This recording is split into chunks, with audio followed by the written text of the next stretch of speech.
We're recording. So Tim, thank you for making the time. I know the time difference is a bit different, but thankful for you to join. And again, I don't think there's much of an introduction needed. Basically, everyone on Farcaster is using it. I keep talking about it and giving shameless plugs, but yeah, if you want to give yourself an introduction and what you're building, that'd be great. Yeah, so Tim Reilly, I'm TLDR on Farcaster. We've John Pasthume at pasthume.eth and maxp.eth on Farcaster. Um, we've been building Bracket on Farcaster for about a year and a half now. And Bracket is a sort of a social sports trading games and community that right now is centered on Farcaster.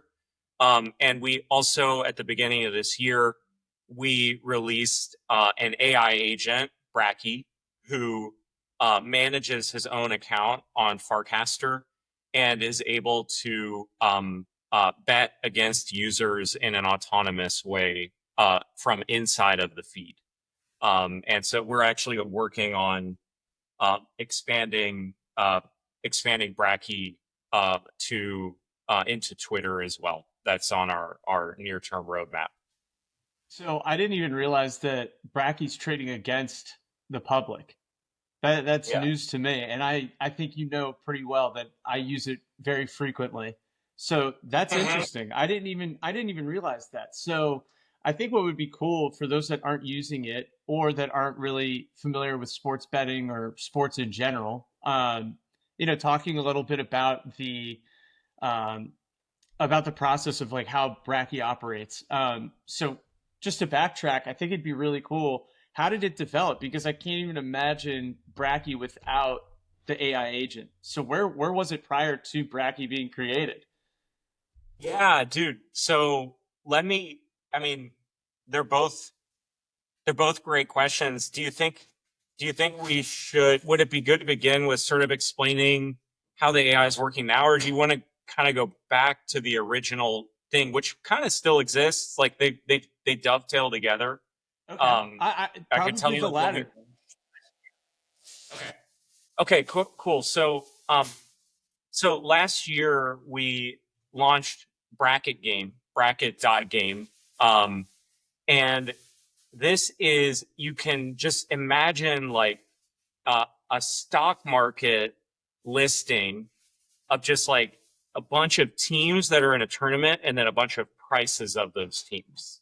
So the first thing that we ever did actually was the NFL playoffs in 2024. So this is the first bracket ever. And the way that it worked is that like all the teams had prices at the beginning. These were all bonding curves, and you could come in and just see like, oh, the price of the price of the Chiefs is 300 DGen, and we use DGen at first. So like Got price it. of Chiefs like 300 DGen a share. Price of the Eagles is like 200 DGen a share, and so forth. And you come in and you're like, you can just make a portfolio of teams, and then you can trade in and out of those teams as the playoffs advance. So we actually were building this like the original thought was, and you can see the continuity of this is like the original thought was like John and I especially are just like huge college basketball fans growing up. We're from Louisville, Kentucky, so like don't have sports teams. It's all about the U of L So basketball are team. you okay? So you weren't a Wildcat. You were Louisville all the way. No, no. Like I would say that the UK was uh like if UK beat U of L, like I wouldn't go to school the next day. I mean, I just like it was such an intense rivalry. I hated UK. Like I just like never even wanted to So you love Rick set foot Pitino in then? Lexington. You're a I bit. had a Is Rick Pitino? Is feelings, Rick but Pitino your boy? Do you love Rick? Rick's my boy. I love Because him. he used Like to be the I Kentucky head coach, and then he went to Louisville. Yeah, what a legend. I hated him when I was a kid. And then, U of L's program was really struggling. So I loved him when he came. And he really he turned the program around. And I was really upset when we lost him. The program has suffered a lot since then. But anyway, Anyways, yeah, huge sorry. college basketball fans. No, no, no, no, no. John and I were we Friend Tech had come out, right? And Friend Tech's like these bonding curves where you can kind of like trade people like stock prices, right? And so we saw this and we were like, it would be cool to fork that contract and just and turn it into like a a way to trade like the bracket for March Madness. And so that was our original concept. Like we literally forked Friend Tech's smart contract. And by the time we were done with it, it was like 1% like the original, but like it got us started. And wouldn't that be fun to just sort of I show up and there's just all these teams that I love and I can see prices of them and I can trade. Um, so that was the original bracket idea. We ran the test net for NFL playoffs. Um, yeah, dude, like the discovery for us, right, was because we built this on Farcaster. Like we didn't originally think of it as like a social thing primarily. This is such a cool part of our story. We were just like it. We were just like it'd be fun to see a friend tech for that. But because we launched into Farcaster, everybody was signing in with their Farcaster, and you could see in the activity feed that Perp rugged the Vikings, that Garrett loaded even more shares of the Eagles, right? And we're just like seeing all these people that we know doing these things. And besides John making an incredible kind of like trading interface, the the discovery for us was like we knew sports were social, but we didn't know that we could make the sports experience so social until we just saw it on Farcaster. And we saw it used with the social graph, and like all of the fun was around that piece of it. So I always like to kind of mention the way that building on Farcaster for us, there's just these fortuitous side effects that happen, right? When you start building on a social graph, unexpected things start to reveal themselves.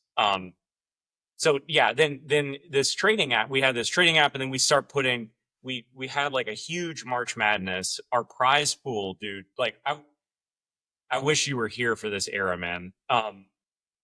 DGen's taking off. 2024, like February, DGen is like absolutely taking off. When we launched our bracket for March Madness using DGen, the price was like a tenth of a penny.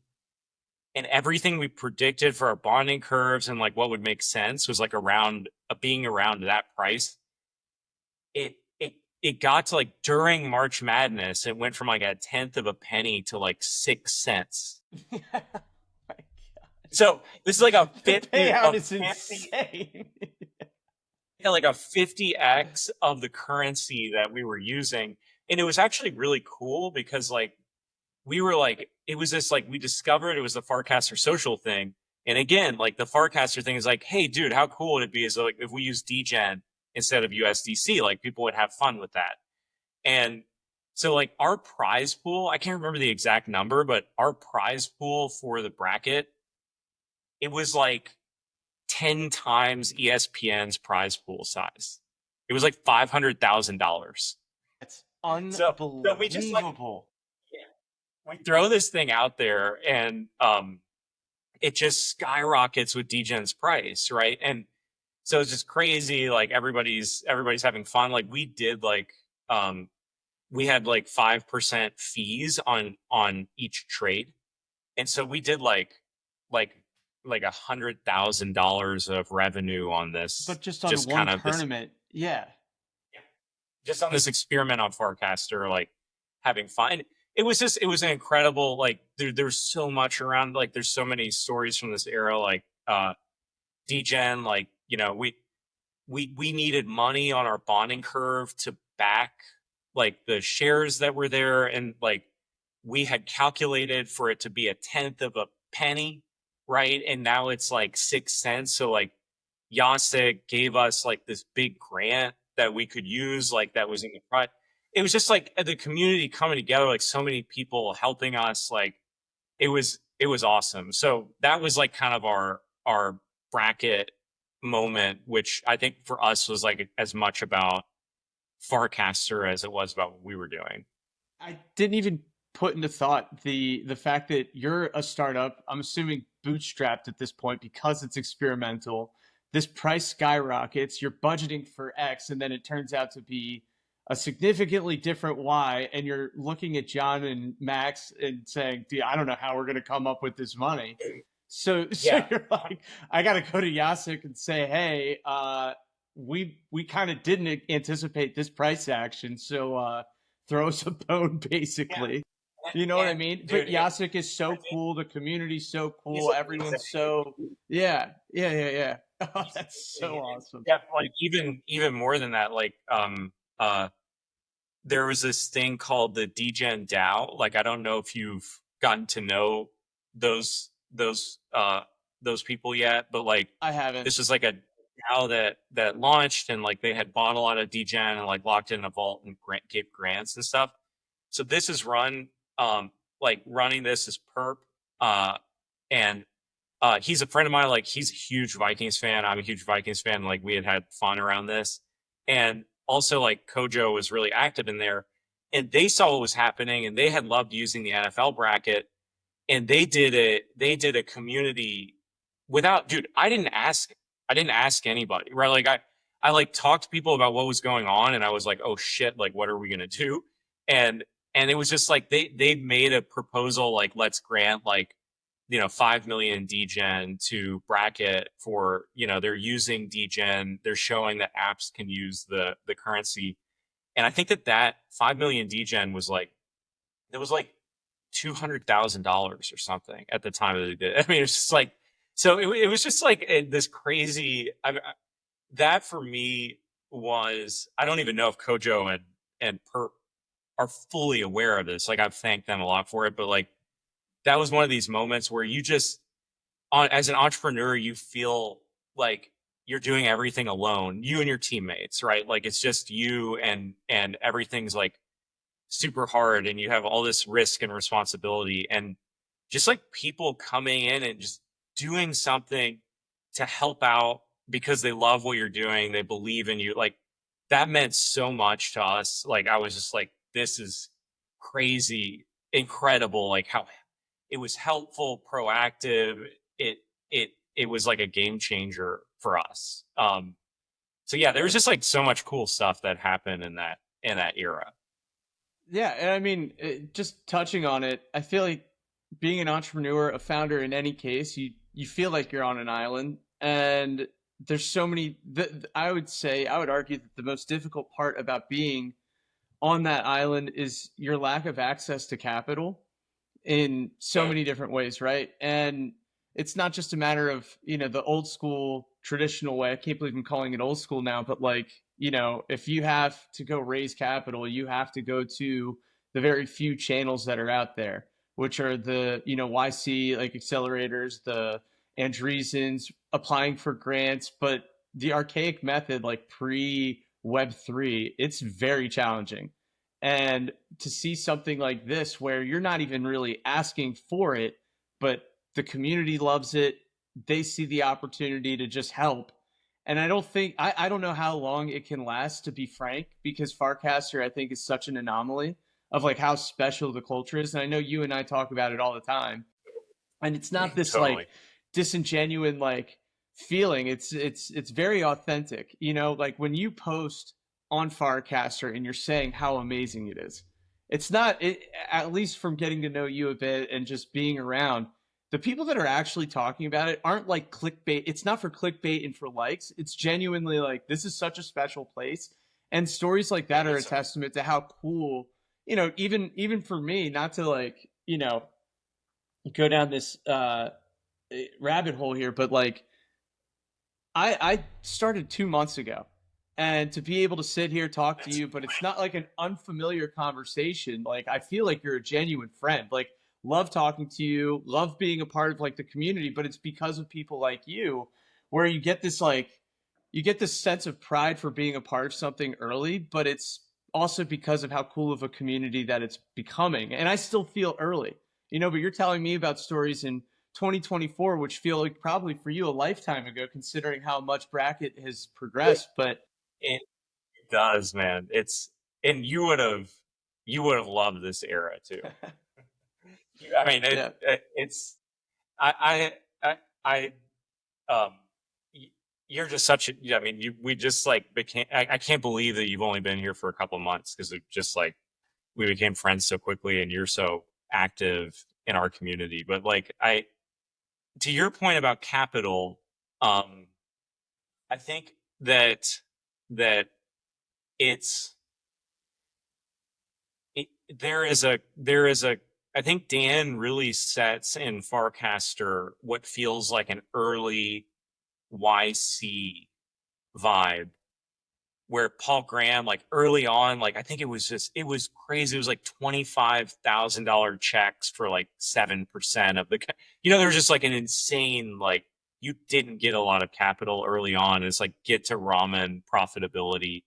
A lot of that has changed for like the people who get in there. And I think that your point about capital is that there's this very, um, there's this kind of balance between you know, being bootstrapped and not having, the full, war chest really makes you fight for what you have and get clever and, and like get, you know, have ingenuity about how you're getting out there and like building in a lean way. It, it certainly, it can go too far where it can kill projects that just didn't get quite enough runway or didn't have enough to do like the exact thing that would have made sense. And I think that in Farcaster, there's really this sort of like uh, you can get your first 10, 100, or 1,000 real users. You know what I mean? And it's like I feel like I feel like it's valid to say look, like go do that before somebody's going to write you a big check. Like prove that you can at least get 10 people, 100 people, 1,000 people to use the thing that you built, right? I think that that's like a healthy challenge for a team. And so like there's this way that Farcaster provides the one thing you really need, which is people who are willing and supportive and present for trying out new stuff and returning if they like it. And so that's the I think though that Jeff, to your point, is that you can get that, but then like I think with the startup radar mission, right? Like a healthier environment of turning that into capital, for for people who believe in Farcaster, because like, dude, I talked to, when we made 100K, right? I had all the VCs like coming to us during this bracket moment, right? Like that was like a big moment. And, I remember talking to all the bigger name VCs, it was a lot of like, okay, but like, how does this get outside of Farcaster, right? And it's a very valid question, but I think that like it's still rare to find the VCs who are like, okay, I want to make like a levered bet in the sense that I'm going to bet on not only you, but also Farcaster, right? Like I've got to like make this bet on Farcaster kind of through you. And I get it from their perspective, but having capital that believes in Farcaster kind of more present, I think would be a huge benefit to the builders around here. there's so many things that you just touched on that are so important for whoever's listening, whether it's now or later. But because I still consider myself an entrepreneur and a founder just by starting Startup Radar. And one thing that you said that I think is so important is Farcaster provides you something that no one else really can, and that's an audience. an audience that's willing to take a like chance on you and like your brand or your product solution, whatever it is. And you see overnight success too. And I mean this in a healthy way, but just looking at and this is no shade at all to Tippin, but like looking at Noise and looking at what they're able to accomplish like overnight, that's a healthy thing that I think should show people that there was no, I'm not sure how much backing they had, and I don't know what the VC presence was for Noise. I'm having them on later, but like just understanding what their dynamic and what their journey was, and I'm willing to believe a lot of it was just from relying on the Farcaster community like Bracket. And what that tells me, and what I try to tell, so I'm a part of the QuickNode accelerator program. So like I'm a mentor to, people that are creating new blockchains or new dApps, whatever. And, there's a lot of young entrepreneurs and it's their first time doing a raise. And so they'll say, hey, like, I'm coming in and I want to raise $1 million with giving away 10% of equity. And I go, great. Well, the first question that I have to ask you is like, what are you doing with that money? Because that's what the VCs are going to ask. That's what the angels are going to invest or ask is like, what are you doing with the money we're investing in you? And walking them back. And this is what I think is so special about Bracket is like you were resourceful and you had to be innovative in your approach of how to utilize the capital that you have on hand, bootstrap yourself to Yes. then create revenue so that you can prove that the model works, build an audience, retain Yep. an audience, and then Yep. what happens, and it's the best thing that you said, then the VCs came to you. So the thing that's so beneficial about Farcaster is the fact they're giving you a platform. They're making it incredibly cost effective for you to build what it is that you're building, immediately giving you a Yes. target audience. So they're all Web3 native for the most part. So they understand how to interact with your application or protocol. Like all of the things that Yes. Farcaster are doing is for the benefit of a founder. And so to your other point about VCs, if they are not really sure about Farcaster, but they're sure in you, then it's equal, same, equal. Like if you're sure on the founder, then you are sure in Farcaster, right? If I'm taking the time to build here, that's because I have the engineer, I have the ability to have the foresight and the vision of like, hey, this is where my audience is. I'm going to build it for them, and then I can scale out. Of course, you're not, pigeonholing Bracket or just to stay within this little echo chamber. But this is the best place to create an MVP. And Jeff, I think there's a lot to build on there where I think that Farcaster is going to have a major breakout app. Like it will happen.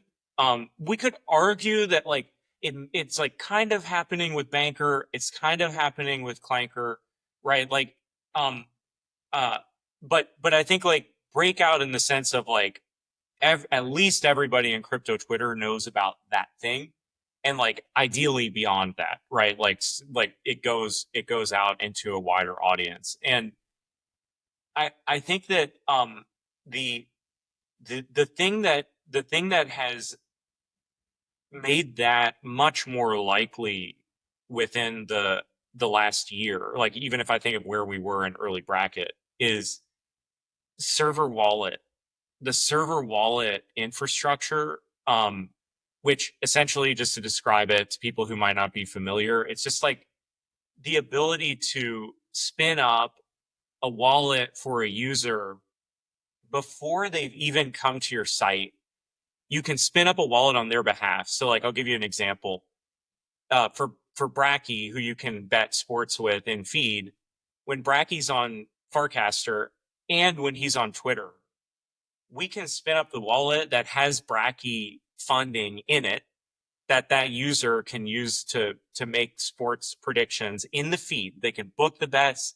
It's being sent. Your winnings are being sent. And we can do all of that optimistically without the user ever leaving the feed and coming to our site, right? So your magical experience can be you're on Twitter, you tell your friend about Bracky, you're like, dude, yeah, bet the Celtics with like at Bracky, and Bracky's like, hey, would you like to bet? I put 100,000 Bracky into your wallet, and you're like, sure, I'll put it all on the Celtics. Good. This is how many shares you have. right? If you win, this is what you will get. All that happens in the feed because we have these wallets that we spun up and generated on our server. And then that can only be claimed by, at Jeff's friend. The Twitter handle has to authenticate. Then they claim that wallet. It's custody to them. But we're directing all of this optimistically for them without them ever coming over. Now they load up that wallet with more if they want to keep trading in feed. So no transactions are actually happening within the feed, but it all feels within the feed to the user. And I think that, that's what Banker is doing for how they're letting people send and sell and buy and receive inside of the feed on Twitter. And I think that this is the kind of thing that like there's gonna be breakout apps like using this kind of technology that allows people to get into other platforms. So it's like Farcaster can serve for right now as this proof of concept and this place to iterate and discover your real product that works, right? But then if you want to reach a bigger audience, you'll have figured everything out that you want to do to win in Isn't that that the bigger best part platform. though? Isn't that such a like benefit, like the amount of benefits that you receive from starting small? And that's where I think founders have this impression of I'm starting a company, I need to raise money, it needs to be at least seven figures, and if so, that's the only way I can really scale. Where you're a prime example of like, and maybe like going back to the beginning of Bracket, how much did you raise? If even Oh, if you even did raise. we had no, we hadn't raised. We were totally just funding ourselves, That's my like point. a little bit It's of like money. Yeah, we had. and Yeah, we didn't. I'm not saying Bracket has become like the breakout app that we keep referring to yet, but it's the fact of the matter that you are able, if you have an idea, you have to be resourceful as a founder. This is not just some walk in the park where some magic fairy comes down and grants you $1 million. Like you have to get in the mud. You have to grind a little bit. And it's not so for all of these people, like for the past couple of people that I've had on the show, each one of there's a common trend among all of them. They had to grind. And I think that's something that people they only see the success that you all have had, right? They don't see all of the benefits of being or excuse me, they see all of the benefits, but not the grind, the struggle and setbacks that you had to endure, right? Yeah, And that's a problem for the culture of like being a part of startups is you think it's just handed to you, and that's why you see so many ideas never even come to fruition. But again, yeah, Jim, go ahead. yeah. No, I just want to build on what you're saying in that I think that um, founders founders think that the missing ingredient is money, right? But actually, the missing ingredient is distribution, right? Like that. Like this is so hard to understand until you start to try to get people to use a product, right? Like there's the old saying like first time founder focus on product, second time founder focus on distribution. Um, there's there's this there's this sense when you get started that I'm going to build something that's so fun that like people are just gonna and this sometimes happens, right? But it's very, very rare that like it's so fun if you build it, they will come, right? And that's like the focus on the product. And I need the money that me and this great product team we can go into the garage and just like giga brain this incredible experience. And then when we come out with it, it's just gonna blow everybody away. And and I think that it happens one out of 1,000 times. But like the truth is that you think you need money to do that and to create the time to do that. And actually, what you need is for anybody at all to care at all about what you're building. And and the funny thing is, Jeff, that like you and me having talked sports on Farcaster in the feed, if I do some little experiment, you're gonna be like, "Fuck yeah!" Like I'll try that out, right? Like Tim built something. Let's have fun with that, and I'm gonna get my friend to do this, and like this is the part. that's the spirit, is people tinkering around with interesting stuff. And dude, that's the funny thing, is that that's more valuable than any of that funding that you would have raised, is just people who are going to be willing to genuinely give this thing that you built a shot. And it doesn't even have to be great yet, right? They'll play around with it and you can see if there is anything there. And so this is like, just, I think that you can't, you cannot pay for that spirit, right? Like, you can't pay for people who are like that. You can't get them on Twitter, right? It comes from forming a like sincere relationship with just a density of good people, right? And so I just think that this is a way that Farcaster, I compare it to um, early YC had this incredible thing where, for SaaS companies, they built these customers, which is every other previous YC company was a built-in customer set for every SaaS business, every B2B software business that was being started in like the kind of early mid 2000s, right? So like they had built that, and that was like this thing they provided off the shelf that was really invaluable. And I think that Farcaster has created this for consumer crypto founders, where it's like you can come in and just be genuine for a few months, like meet people, hang out. You can't just come in as like having never casted and knowing no one and like just think everybody's gonna, want to do your thing Interact immediately. and You yeah, do it's a bit of a you need grind. to It's form like you. hard. Yes, totally, dude. And I actually I have thoughts and tips of like what I would advise for people to like, how do you get yourself genuinely involved in Farcaster? But like putting in a little bit of sincere work on Twitter, you're not going to get that, dude. It doesn't matter how sincere you are and how much you grind. You're not going to find people who care about you on Twitter and who care about, trying out what you're building. So like Farcaster is providing something I just would say is more valuable than money for early stage consumer crypto products.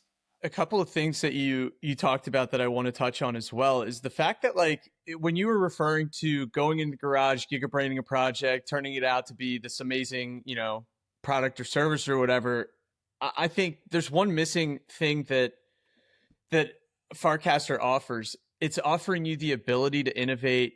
It's offering you the ability to like really think on your toes about how to gain and retain an audience. But the thing that's so special about it is you're not just handed a check, right? So if you're getting that money, what are you going to do with it, especially as a first time founder? Do you know how to like manage your book?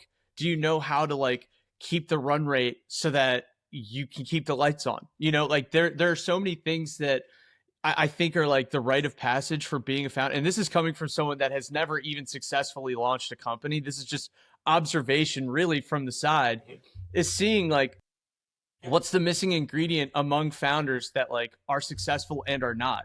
The ones that are just handed the check, Yeah. they may be able to have a like flash in the pan moment, but the ones that really endure and sustain learn the lessons along the way of the value of that capital that they're receiving, whether it's just from the revenue generated or from the equity that, or excuse me, for the capital they're receiving for equity. Like, how is it that they're able to like manage themselves, but also understand the value of what they're receiving?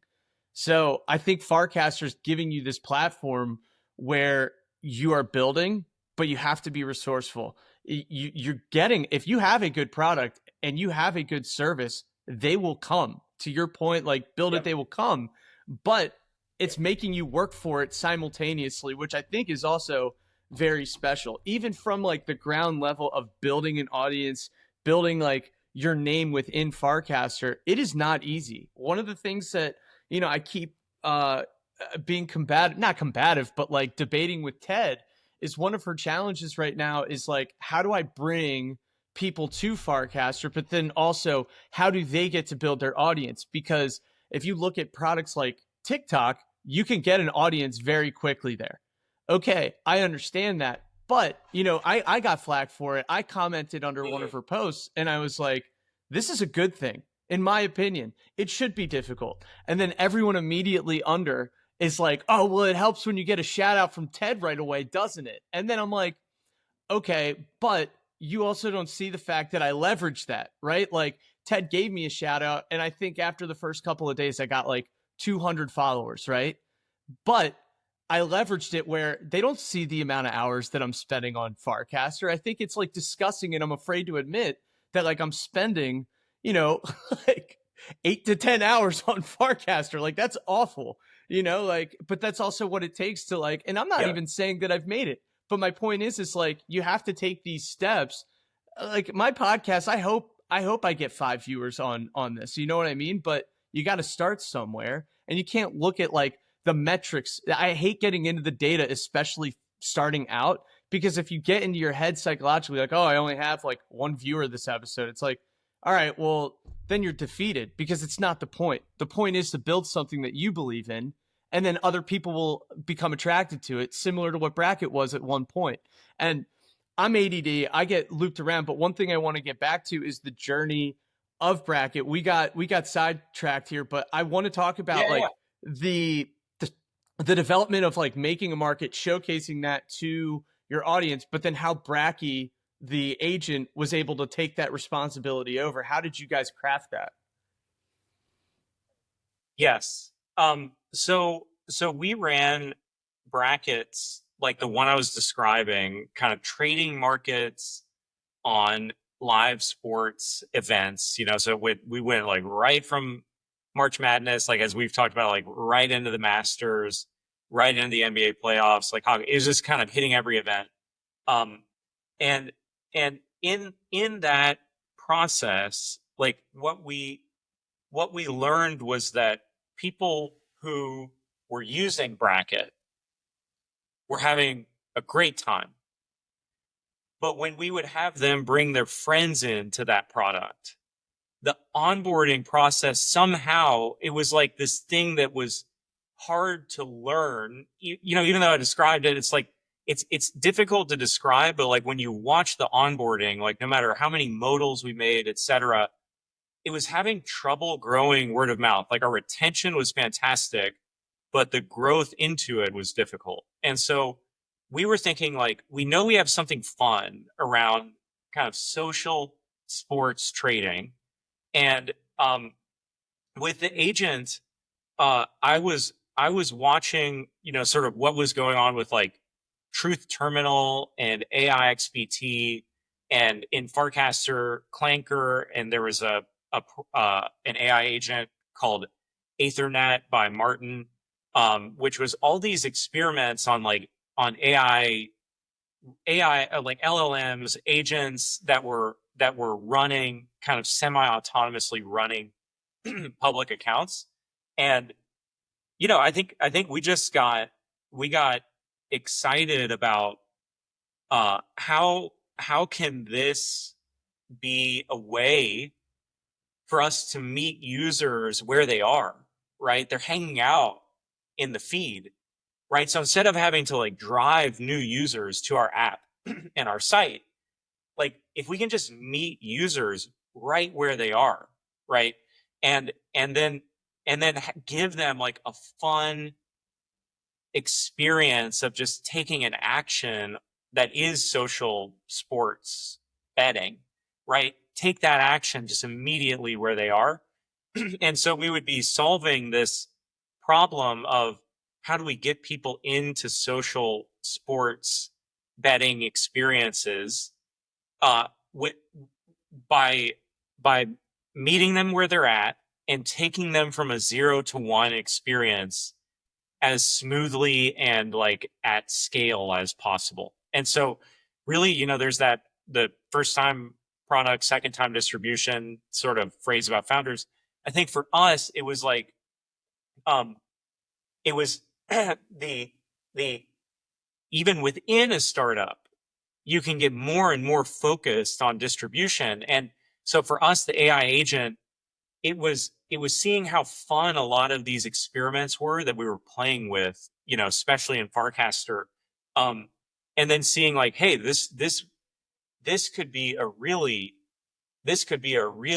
innovative, fun, exciting way for us to distribute what we're building better, right? So the thing is, Jeff, like you've probably seen the bracket community. There's a lot of like, when's the old bracket gonna come back?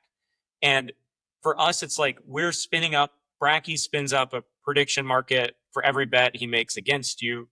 There's also existing brackets. These things, like you can book it from our early bracket app. Like you could book to that prediction market. You can buy and trade and bet using that app, or you could do it with Bracky in the feed. So it's really the same thing, but the agent is a different way and a different experience of distributing the same sports prediction market.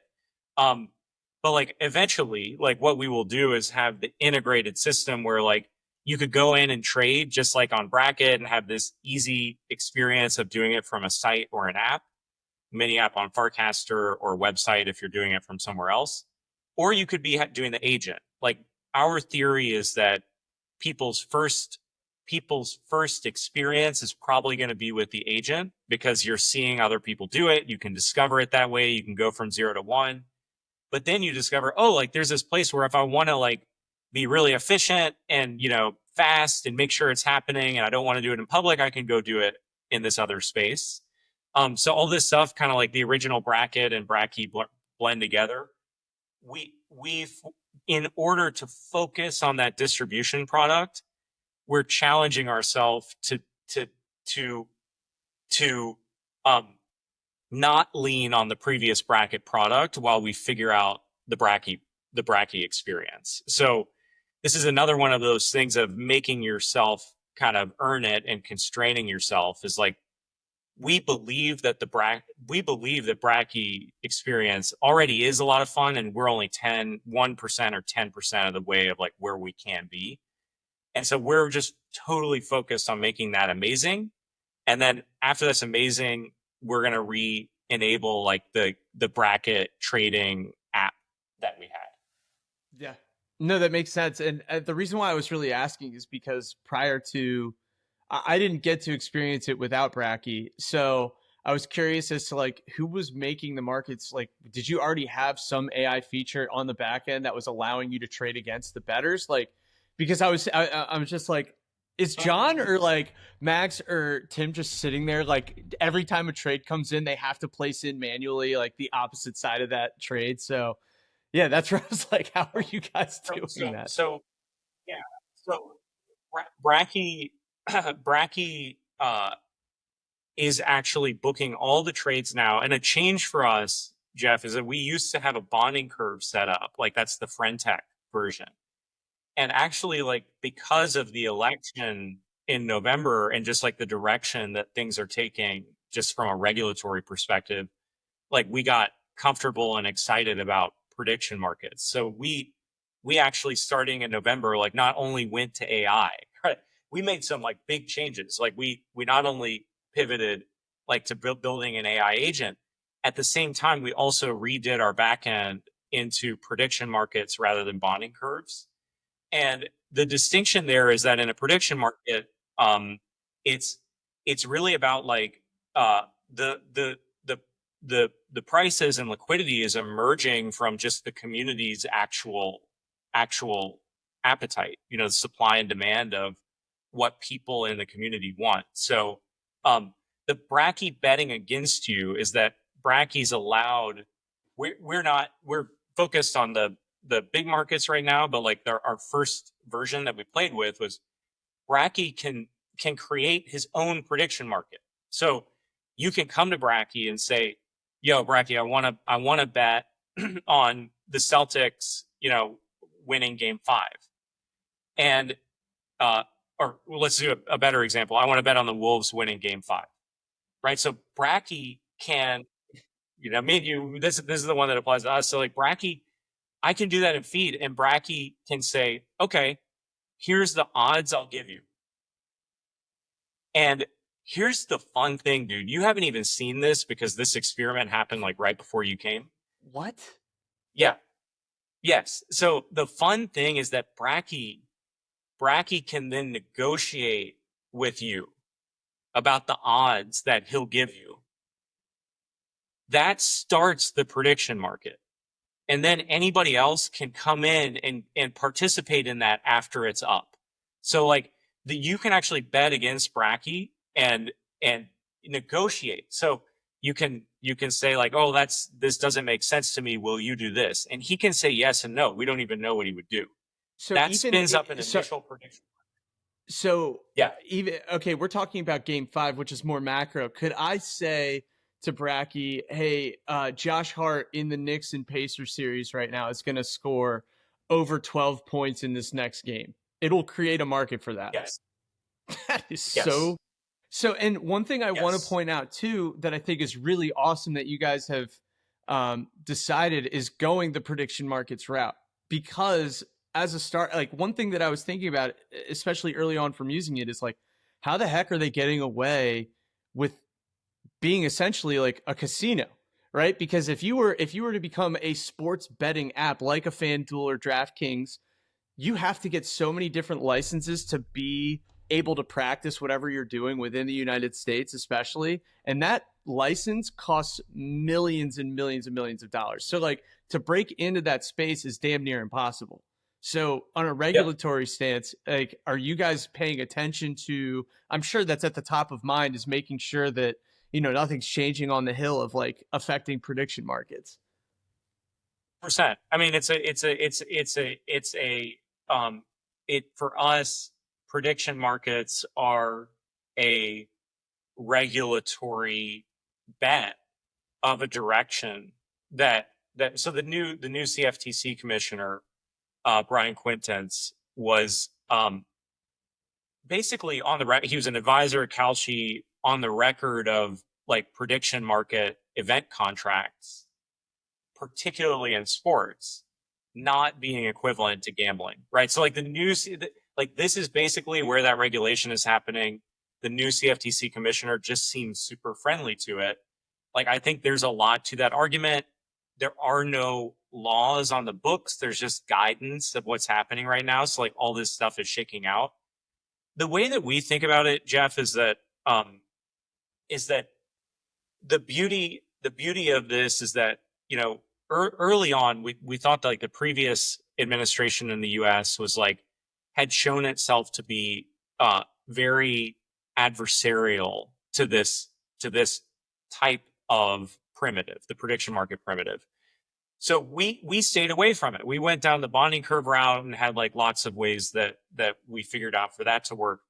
Prediction markets are a much cleaner and more efficient and more scalable way to run these sorts of markets.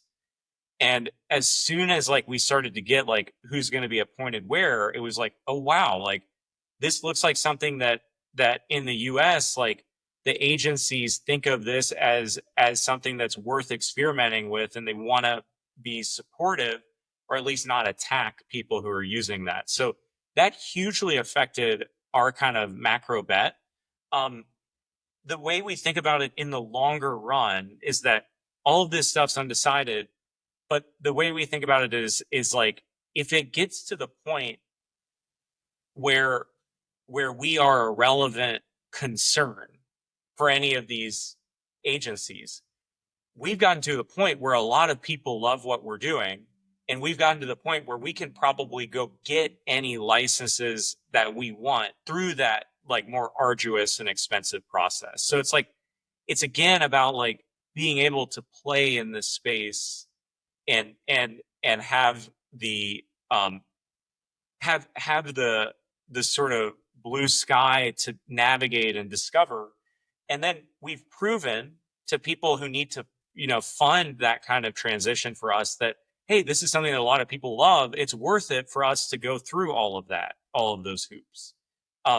So I think we approach it as like there's a lot of there's just a lot of tailwinds to the prediction market primitive right now that we're like we think that this is just the moment to go for it, right? Like there's 100%. just a moment where you can do this, and like I think it's awesome.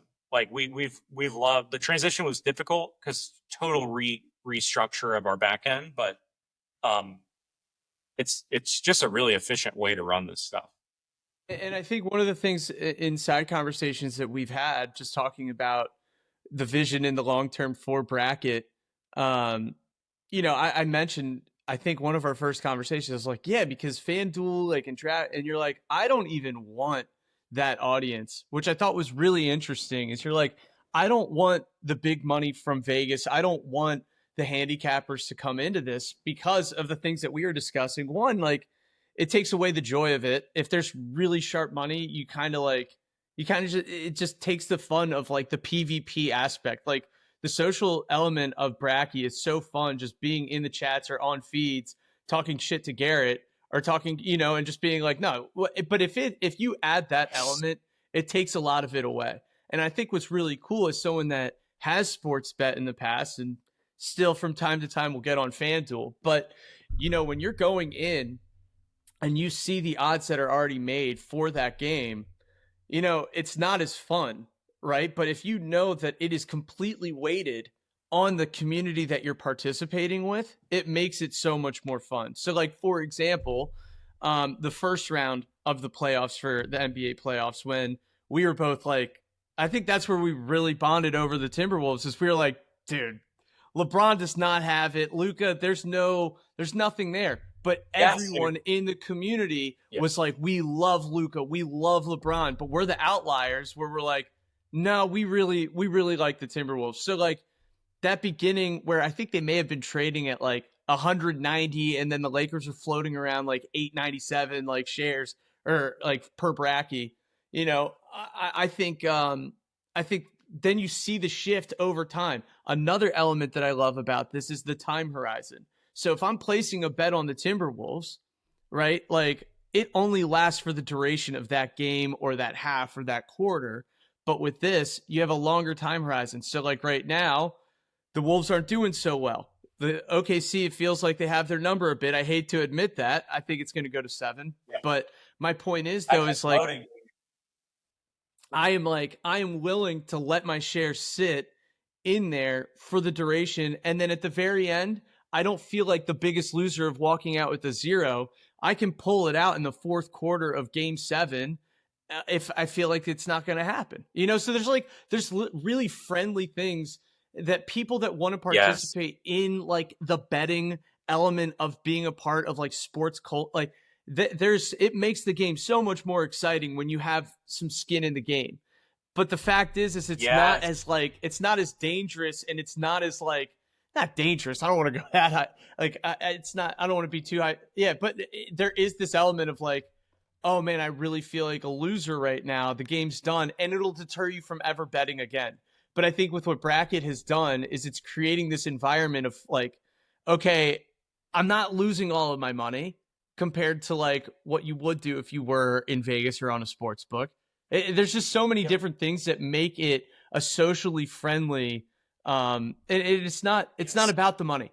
And that's what I think is so special about Bracket, is like, it is more of a community building thing rather than a sports betting thing or a predictions market thing even.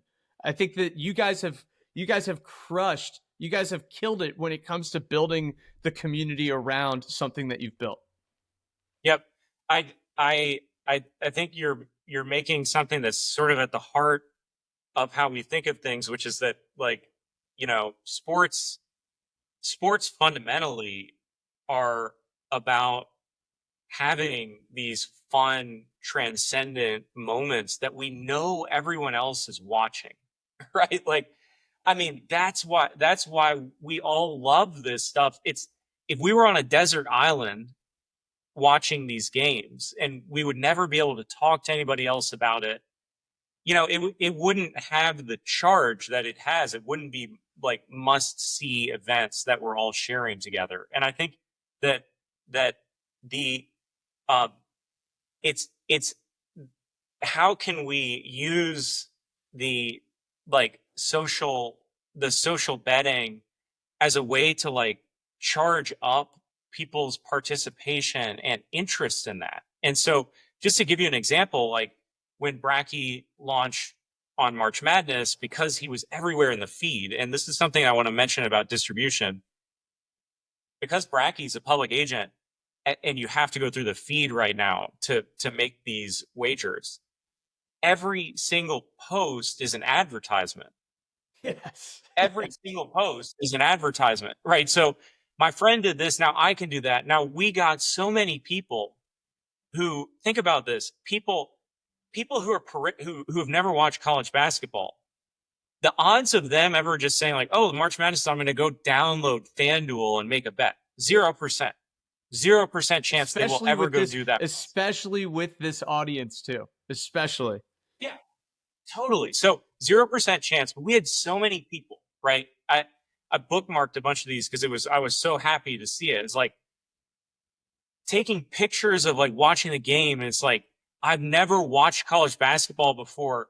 Like, go Gators, right? Like, this is amazing. Like, this Houston game is incredible.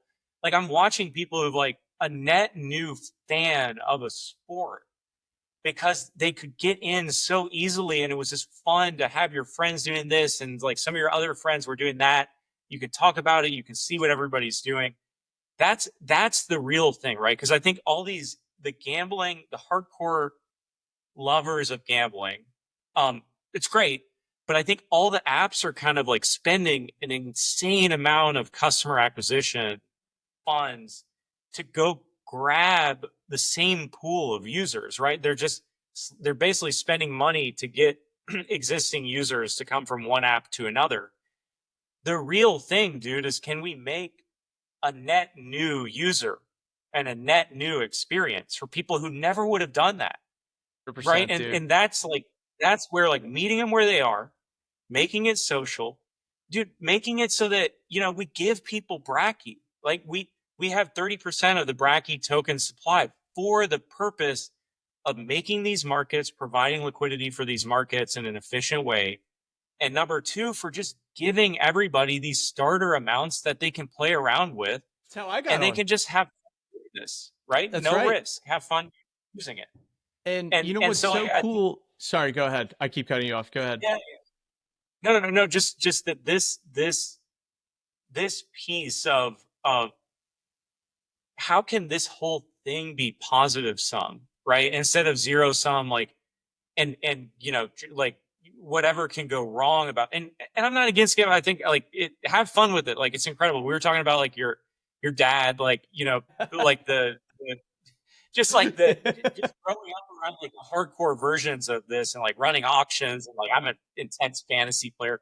All great, right? Like, I have nothing against that, right? But doing this in a way that what's like the minimal amount of risk and that people can take, that there's skin in the game and they're having fun and they're getting to know a sport.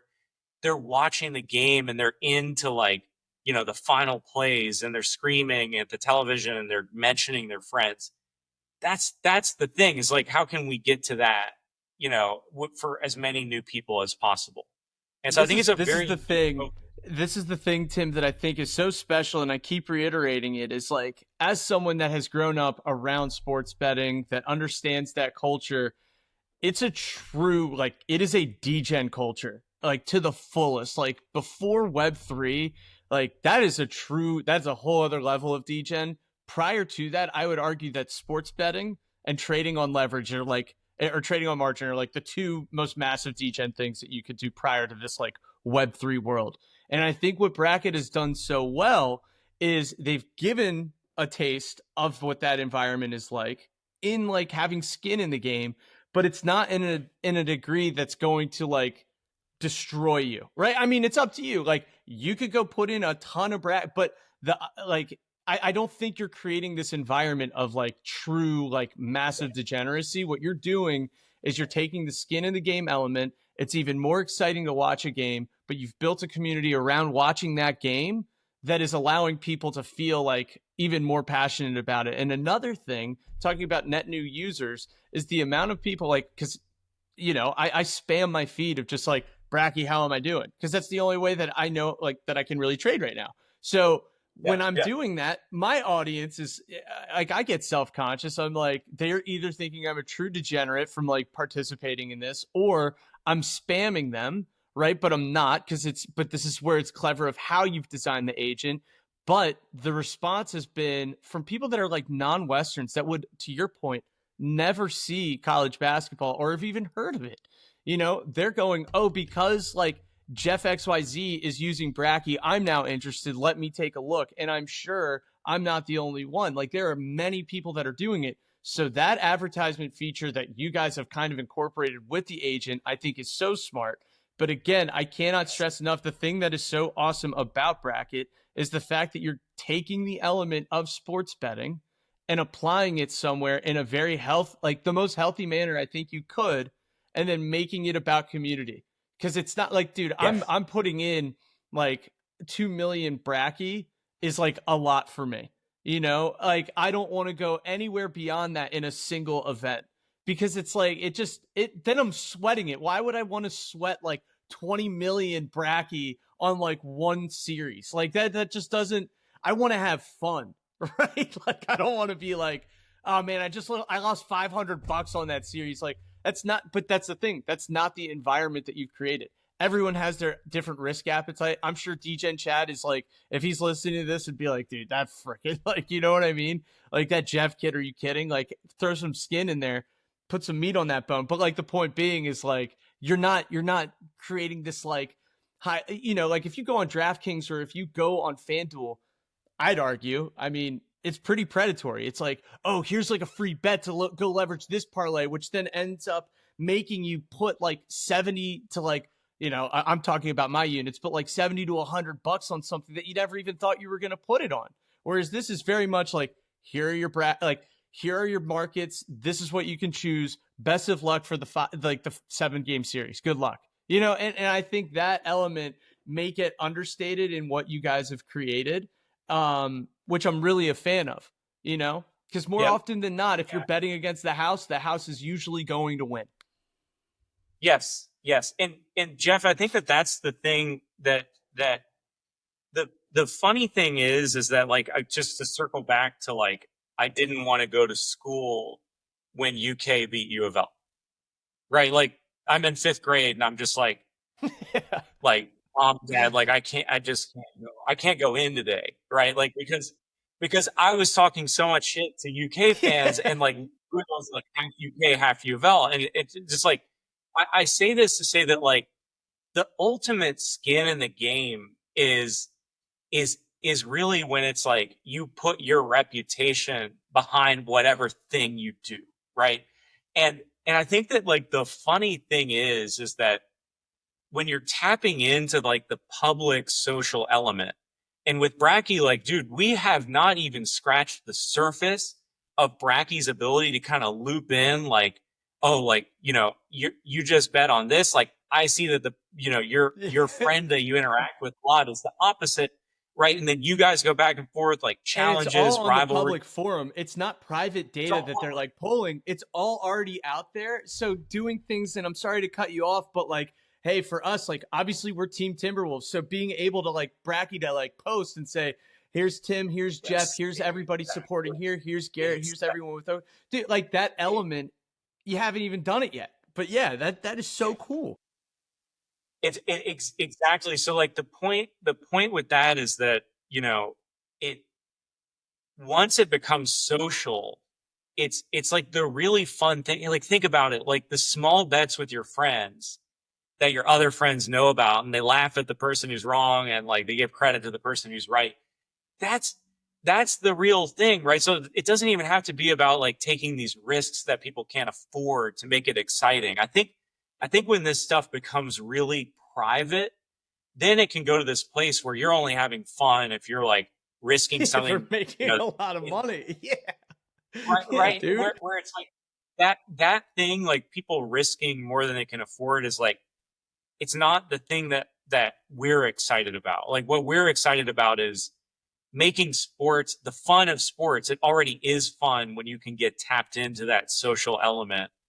And just like the fun of the arena, the fun of like putting yourself in the arena by saying what you think is going to happen, like that. And these live moments, right? We're in the bracket chat every night. There's a big game going on. Like the live moments that you're a part of, dude. Because you think about like we're all binging these series at different times, right?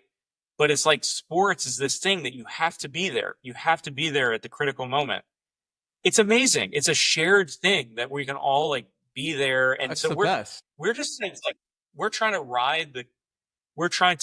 kind of really ride ride the coattails of sporting events, how fun they are when you make it social. And so we're just like trying to be all on that event to get people socially in it, to make it like something where it's live, we can all talk about it.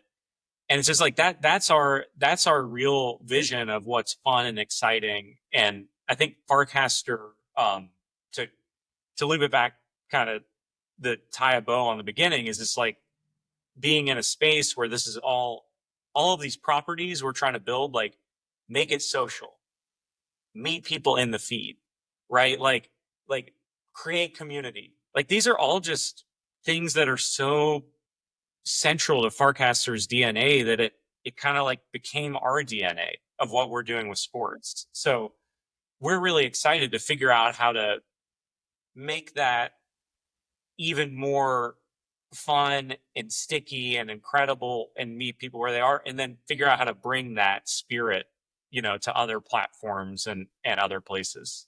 So I got to tell you, and I got to continue to sing your praises. In another life, prior to working in Web3 full time, I was working as a private wealth manager, got my Series 7, got my Series 66, put it in my mind, I'm going to LA and I'm going to go manage the assets of athletes and entertainers. So when I was there, Wow. all I cared about was building my book of business around the NBA. So I told you in another life I was a hooper, and I grew up in the DC area. There's a huge presence. There's a documentary called Something in the Water. It talks about the DMV experience of playing basketball. You have the greats like Kevin Durant that came out of here, Mike Beasley, Ty Lawson. Like there's a huge culture around basketball here. So had that pride of being an AAU kid that played here. And a lot of my friends went on to play in the NBA. So my thought was, I'm 5'9", I got a 19-inch vertical. I got a head on straight, I think. I'll just go to LA and I'll start managing the money of athletes. And while I was there, I was completely like, so my friend got drafted the same year. My friend got drafted by the Lakers and moved to the G League. He was a childhood friend, my teammate. So I got introduced to a groomsman in my wedding, this kid named Scott Machado. So he was the point guard for the South Bay Lakers, and his teammates were like Alex Caruso, Ivica Zubac, like all of these up and coming superstars. So my point being, not to name drop, I do not mean, but like I'm seeing all of these people in real time, go to all of their games, like be able to hang out with them, and build these relationships. But like I had a really bitter taste in my mouth about the NBA. And the culture there is really tough, not only for the athletes, but just the environment of like getting through. Like to be an agent in the NBA is like the most insane career path ever. Like the amount of grit, even for me, like I will be honest, like I took that route, COVID hits, and I used that as my excuse, but transparently, like that was a tough nut to crack. So I had this bitter taste in my mouth about the NBA and like about the culture around it, managing these guys' assets. They are a bunch of kids like calling at 2 a.m. like, yo, can I buy this Ferrari? I'm like, dude, what the, like, this is not reality. But like the point being, I completely got deterred after I left during COVID to start, companies and like take the entrepreneurial route. I was so like done with the NBA. I couldn't, if there was a commercial with the NBA on, I'm not watching it. And I couldn't stand it. And it was my passion, my first love. Like if you were to talk to Stevie, my wife, she would say like, what's your first love? What was Jeff's first love? She would immediately say basketball. Like basketball is like a huge part of my life. And so, yeah, like I hated the NBA transparently. I think what they've created was like such a disgusting product, and it's all about like money and it's all about brands of the like person. Dude, the long and short of this is Bracket brought me back. And like, you can tell, like I'm in that chat every night. Really? And like, I love, because it's a fresh perspective. It's a bunch of people that don't know the NBA. It's a bunch of people that have never really taken the time, but because of the platform that you've built, it's bringing an audience with a fresh perspective into this that they're like green-eyed.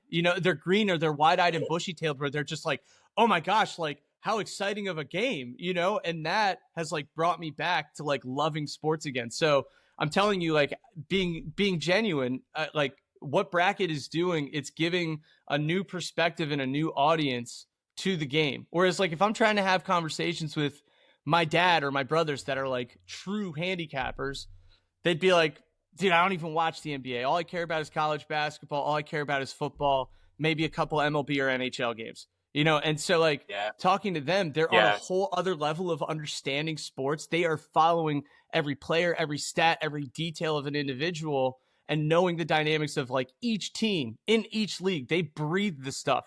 But to have bracket, you can be a fair weather fan or like just a fair weather individual interested in sports. You don't have to be this diehard like a lot of people that are sports bettors are. So it's like this elementary level, which is not a bad thing at all. It's like you can be on the sidelines of like being in depth with understanding like these elements of sports that people aren't privy to, but still be in a like culture that is like fun, and they see the like positives of sports. They're not like these negative Nellies that are just sitting there like, my team just lost and I'm mad about it. It's like, I don't know. Long and short of all of this is like bracket has really brought me back into loving sports again. So I'm really appreciative of it. Dude, that's I did not know that backstory about the NBA, because like you've been such a natural of kind of, just picking up on like who you like and like what's going on in the series. But that I do see what you mean. Like there's this, I don't know, turning the events into something that's social, and we're all kind of there for these moments, right? Like that's the thing, is like, oh, that was so crazy what happened, right? And I think that this is I hadn't thought about what you said, but like the virtue of being in these spaces where people are just loving the event as a great event, which is what these sports uh games are, right? Like I didn't think about how much like recruiting new people who aren't like previous bettors and diehards and experts, like it gives you this just kind of like almost childlike enjoyment. Exactly. Dude, that's exactly what bracket has created. And I like, dude, you know how much I love bracket. But it's like brought the joy of sports again. It like brings me back to like being a kid and enjoying just like it's nostalgic. But like the thing that's cool is like the environment and the community. This ties back to Farcaster, is you have a bunch of people that like actually don't know, and they go in with this like optimistic, like, I don't know, there's no like degeneracy attached to just the excitement around a sport that I think like you miss from like growing up, seeing the cold hard reality of what, like when you look at how the sausage is made in the NBA, it would like turn anyone away from that stuff, dude. Like it's such a grind. And those kids, I gotta say, the people that are playing within the sport, like I hate to say it, but like a lot of them do it for the money. And like a lot of those kids, you don't think about it. Like when you're watching them, you have no idea what the backstories are of the individual that are playing on those teams. And like the people that have their tentacles on them, they are a little business. I mean, think about it. SGA is about to go sign a $90 million deal. Like he's getting paid $1 million a game. You don't think that comes with strings attached? You know what I mean? Like the agents are one thing. The financial advisors are another thing. But the thing that really breaks my heart about it is you have the family members, the childhood coach. All of these people are like attached to that individual, and they expect a return from them because they got them out of the hood. They got them into that AAU program. They got them to those camps. They got them into like, they believe they got them into those colleges. And then now in the league, they're like, where's my kickback? And it's like, these are sixth graders at the time. I got the privilege when I was out in LA. I was coaching for a short stint. It was right before COVID, but I was coaching with Kenny the Jet Smith on TNT. So I was coaching, I was helping coach his AAU team, and you would see the like nature of some of the kids that were just studs, of like the attachment to it is like there's this pressure on them, and it stinks. Like there's this kid that was out in LA. Um, this kid Sky Clark. It was pretty public of what happened to him. He was the point guard at Whoa, Illinois. dude, he played at U of L the next year. Exactly. So Sky, I remember like I was coaching I was coaching lacrosse, but I was also helping the basketball program at Oaks Christian, which is in Westlake Village in LA. And he was getting worked out as like a 7th or 8th grader by the head coach at Oaks Christian. And then I'm talking to the head coach and he's like, "Hey, like come in, help out. Like we're going to do some shooting drills or whatever." So I was just there to like give the kids some pointers. I'm not like his coach. I'm not trying to like say that I'm like any affiliation with him or even know him. But like think about this, like at the same time, Master P is in the gym like watching him play. And like you got yeah, dude, so like there's this like level, and then if you remember the story, he had to take a year off. And he had to like sit out for mental like, health reasons. And it's like Yeah. the level of stress and scrutiny that these like 16, 17-year-old kids go through just to get there is insane. And so like it takes the joy. So for me, it like kind of took the joy out of seeing the machine, you know what I mean? But then like going now and then like so seeing bracket and seeing these people that are like, "Oh, I've never really watched the NBA, but like Oklahoma City played pretty well tonight." You're like, "Man, I could get used to this. Like this is a cool breath of fresh air." So yeah, man, it's been really cool to be a part of bracket in that sense where it's like you still have the community, you still have the excitement around the sport. You're not looking at how the sausage is made, so to speak. Like it just kind of ties it all back to like what it's all about, which has been great. And I'm really pumped to see the other to the point that you keep making. Like you're scratching the surface of like Yes. what bracket can do. And I think like we've thrown out ideas, and I think like so you guys are just scratching the surface with what the capabilities are. I mean, you could get really creative with different sporting events, and one of the things that I wanted to touch on with you is how going into the summer, you're about to approach July. And July, for people that don't know, is the most difficult time in sports. So you're going to face, I don't know how you did it in 2024, but like you're about to go through this lull of just nothing going on. Are you looking at that as like a time to build and start to iterate and take a breath? Or is that like how do you approach going into July? Yeah. Fantastic question. So last year we had the good fortune of it being the Olympics. So that was super. This this year, yeah, I think that what's fun, dude, what's fun is that bracket in the same way that these Western sports, like we're watching people from India and Nigeria and Indonesia. Like these are real people and they're like staying up in the middle of their night or, their morning, like watching college basketball and NBA. Dude, the same works the other direction, right? Yes, Like, dude. so, Amazing.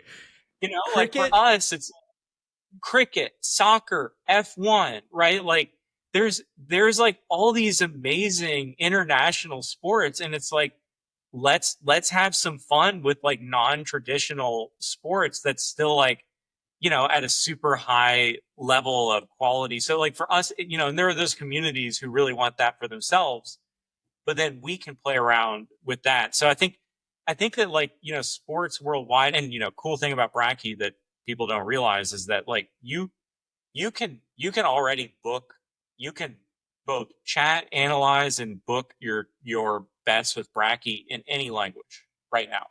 Right. You want to like have all your conversations in Japanese with Bracky and like off the shelf, right? Like it all works. And like I've talked to a bunch of people like who use it in Portuguese and Russian and Korean. And I'm like, what do you think? Like, they're like, it's awesome. Like it's really great. Right. So I'm super excited about like even playing around with like the foreign language, element of it. Um, So does it but offer yeah, we want to, basically every major language? Does Bracky offer that? yeah, yeah, yeah. So, I mean, that's kind of one of the superpowers of LLMs in general is because they're trained on, the entire set of human knowledge, essentially, that like a lot of the internet is obviously written in these different languages. And it's just like at a very a very high level of like any language that's primary on, or that's popular on the internet, which is most of them, works really well. So yeah, I mean, there's that, Jeff, and I think that we are very much in a ramp up mode for uh for the start of the NFL, college football, college basketball, right? Like that, baseball coming to an end in early fall. So like there's so much going on in August. Like we always like to experiment by doing. So we always just want to have something active that's fun that people can be playing with. So we'll be doing non-Western sports during that time. Um, but but yeah, I think that there's also just like uh, a lot of infrastructural work that we can be focused on in like the lead up to that really just super fun time in the U.S. Yeah. No, I mean, I look at the approach here, and it makes sense because the amount of non-Western people that are on Farcaster, I think it's been shown that there's a ton. Um, but then additionally, like there are plenty of sports that they have that we do not pay attention to here in at least like the US. So being able to like, bring on like I'm more than excited and more than happy to start getting interested in cricket. I have no idea what the rules are, but I would be more. It's a simple Chat GPT question, like you can figure it out. And that would Yeah, be and, yeah. and So that'd be cool. what I would put in is like F1 has become Huge in the extremely West. Oh interesting yeah, for yeah. Yeah. So like the following of it is still like primarily. So think about like that's actually like a really big opportunity because it's like everybody kind of like there's a lot of people who have seen Drive to Survive, and like it's like, oh, there's these cool personalities, like we kind of know how it works, but they're still not to the point of like watching the races. I really think that this could be like a a gateway into like, hey, I'm gonna watch, right, and talk about it with people, and like, so I'm super excited about F1. I also think there's just soccer leagues all over the world all the yeah, time, and hundred soccer. percent. We did the Euros last year, dude. I got into soccer because of bracket, right? Like That's I what I'm was doing the saying. It, Euro Cup. I did it. I did your thing with the NBA. Like I had the same experience with the Euro Cup, and so it's just I think it's just a fun way to get into like a pure interest in a new sport. And yeah, I mean, I think that when people are like, do how are you guys, go back one of your earlier points, like how are you guys thinking about like competing with DraftKings? And it's just, again, it's like when I hear that question, it's like not the way we think of it at all. We actually think of our competition as our competition is not um not where else you would go bet, but we think of our competition as like, what other show are you thinking of watching this weekend, right? Are you maybe gonna like binge House for the second time, right? Or would it be fun to like watch the F1 race? Like that's how we think of it, is like this is an event that would be a really fun thing to just get into with your friends. And so so like our mindset is like, how can sports be unlocked for new fans? How can I different feel sport so events be embarrassed unlocked? having to admit this, but I mean, you saw the screenshot I took the other night. I forget who sent the link, but like I had the Timberwolves. I think it wasn't OKC. It was the one before, but I had it with the bracket group text up, like sitting there on my phone, and the game's also on the TV at the same time. And I think like the reality is like tying the social aspect into the event is massive. Like if you had a frame that live broadcast and not that this is really possible, especially at this stage, but like live broadcasting with the chat going while paying like that, I mean, that's how I'm using it, right? So Yeah. There's that one thing I wanted to ask though about F1, going back to F1, Yeah. is that's a very difficult market to make, right? Yeah. Because of the predictability in it. It's pretty obvious who the top 2 or 3 teams are Yeah. going to be that win. So, Yeah. question, not to put you on the spot, but one of the Yeah. things that would be really cool, especially with like what I've noticed with, betting on golf, is when you so like I had in the PGA tournament, I had some of the lower guys, like I think it was who's the Swedish guy, Alex, I think it was Noren, who was going into the final round. He was neck and neck with Scotty Scheffler. Obviously Scheffler was going to win, but I'm like, there's value in that bet, right? So I'll hit that and see if he could climb and get close, right? Didn't, tanked, whatever, but like Rom would have been a good one, right? And as he's inching closer, maybe like, I don't know if there's more value to be extracted from those lower tiers. So like, for example, like a team that's at the bottom of the leaderboard, but if they climb from like a 10th to a 6th, and then that's how it ends, instead of me leaving with a 0, of course I can sell out. But Yep. like exploring that like element of the leaderboard of like finding value, you place that bet knowing they weren't going to win it all, but like seeing, hey, at the end result, if they climbed, then you should be able to get a payout from that as well. I don't know if that's something you guys Yeah, have thought Jeff, about. I think that this is where F1's a very yeah. Um, this is where F1 is a very good opportunity for us to try out like Bracky's market making for like a variety of simultaneous markets. And this again is one of the powers, like, because if you think about it, like um most prediction markets are run solely by uh like formulas. They're automated market makers, so it's like formulas that are determining the ratios. Um and spinning up new markets is like non-trivial for prediction markets. Now, if you have an agent who can access like the existing intelligence about something and come to its own determination, you can theoretically like start all kinds of niche markets in an intelligent way and manage those in an intelligent way with the agent. So like that, our vision is about like the agent is not just about distribution. It's like at the very, very front of the stack of like, it's the first experience you can have in public and it's social. It's also like take it all the way to the back of the stack of like, when do we spin up a new market? How do we know the right liquidity to provision? What formulas do we use? What speed? So F1, to come back to the F1 question, is a really good case for us to try, like, okay, like can we do, a market on who's going to go to the pit first, between so and so, right? Can we do a market on like get in the top 6, right? Top 5, top 4, top 3, right? So like you can have like, your out of the money bets that could end up like, in the top 6 or the top 10, right?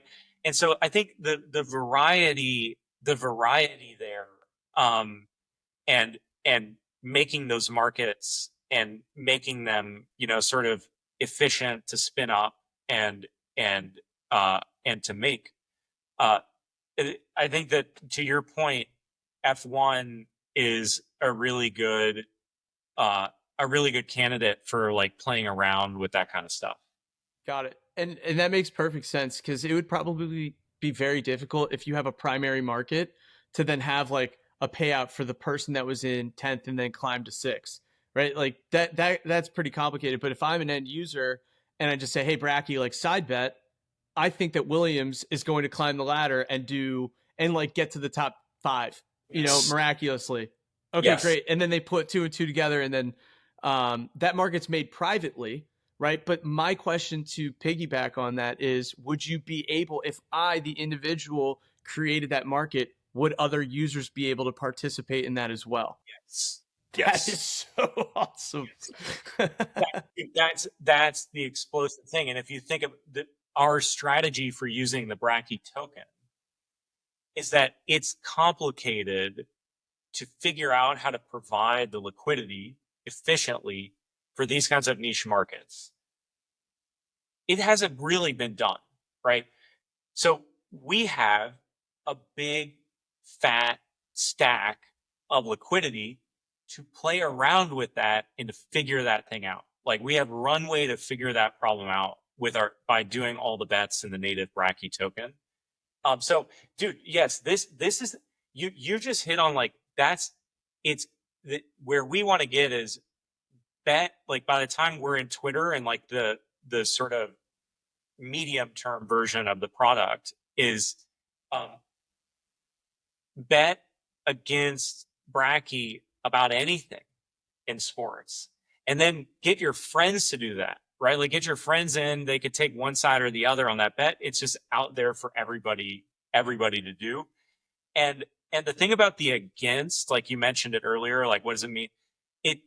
I think that it's really fun to have an experience of trying to negotiate with AI. Like you didn't see it yet, but it's actually really fun of like, Bracky goes on and does, and he has latitude to change his mind based on your argument. So it's really fun for you of like, you launch this market and then you're trying to get better odds on your first wager into that market. It's just like a really cool, novel way to experience the thing. And then, as you said, once that thing exists, you can go share it. And like, of course, like what we would really like to do with this, and there's nothing stopping it, is, if somebody starts a market, let them share in the success of that market. So if you start a market that goes viral, right, you can share in the fees that are created in that market. So then everybody wants to go.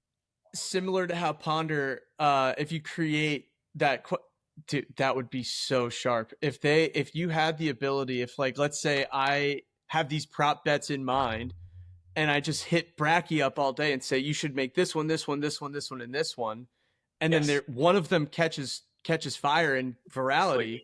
Then like, Exactly. even if I win or lose, I'm still helping the bracket game by creating these markets. Yep. I still get some rev share or some vig off of that pot.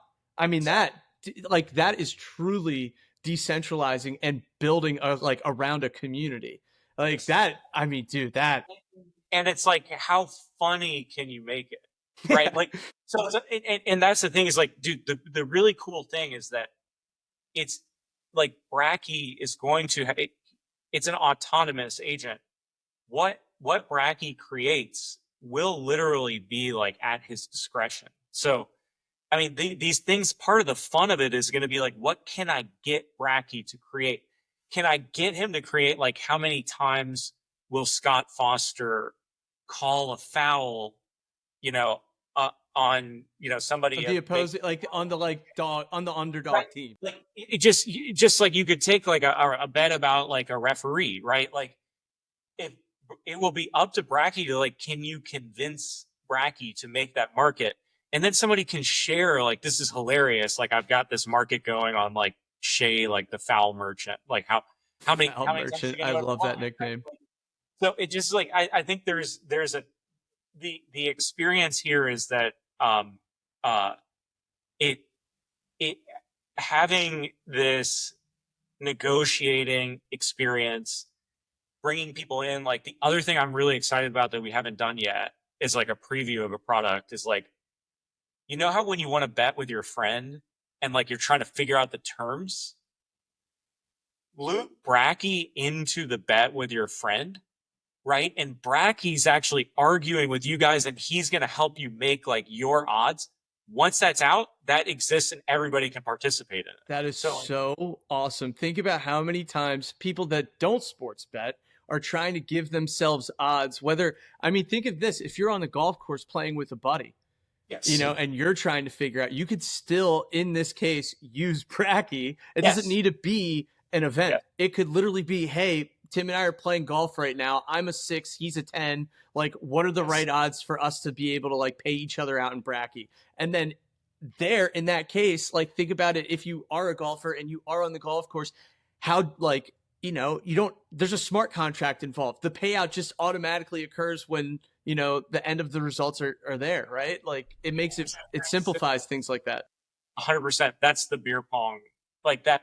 The beer pong bracky experience was about that, of like, like just what's it like to have a, fun prediction market experience like around something that we're just doing with our friends. And so I think your point about like this can ultimately be used for like any kind of fun social wagering that we want to do, is like that's the ultimate direction that we want to go.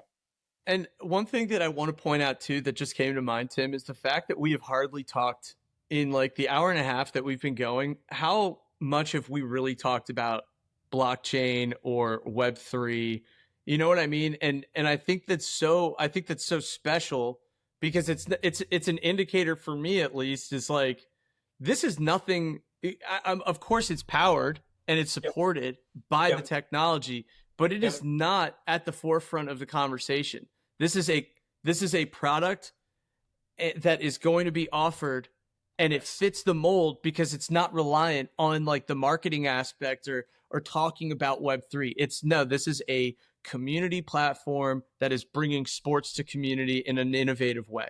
Like Yes. that in itself gives Totally. so much value to, like, if I'm going and trying to advocate to this for my friends. Yes. Oh, well, you don't need to be this like Web3 native person, and I think that is the appeal here. Yep. Yep. The only I totally agree with you. This is what we strive for, and I think that just understanding that for most people, the crypto element is a friction, not a draw, right? So like people just want to have a great experience. They don't want to worry about any of the other stuff. The only element for us, for a new person, that they would have to worry or think at all about crypto is I'm making my bets in the Bracky token. And so you bet with Bracky and Bracky. Now, here's the cool thing about that. The Bracky token, besides allowing us to provide the liquidity efficiently and to give people house money that they can just play with, right? And have fun before they have to, worry about anything, right? Besides those properties, the thing that's really cool about having a token that's useful is that once you start to use it, you're like, okay, like this is all happening in this Bracky thing, right? Which, by the way, like I can go swap it for dollars. And you're like, this thing runs on Bracky, like, oh man, everybody's gonna love this thing. It creates this feeling of like you don't even have to be like betting all the time to be a part of Bracky and a part of Bracket. Like it's just like I love this thing because I have this token now and I think it's gonna win. That's like the most simple crypto value proposition that's fun, is I have this token that I think is cool and I can do stuff with it.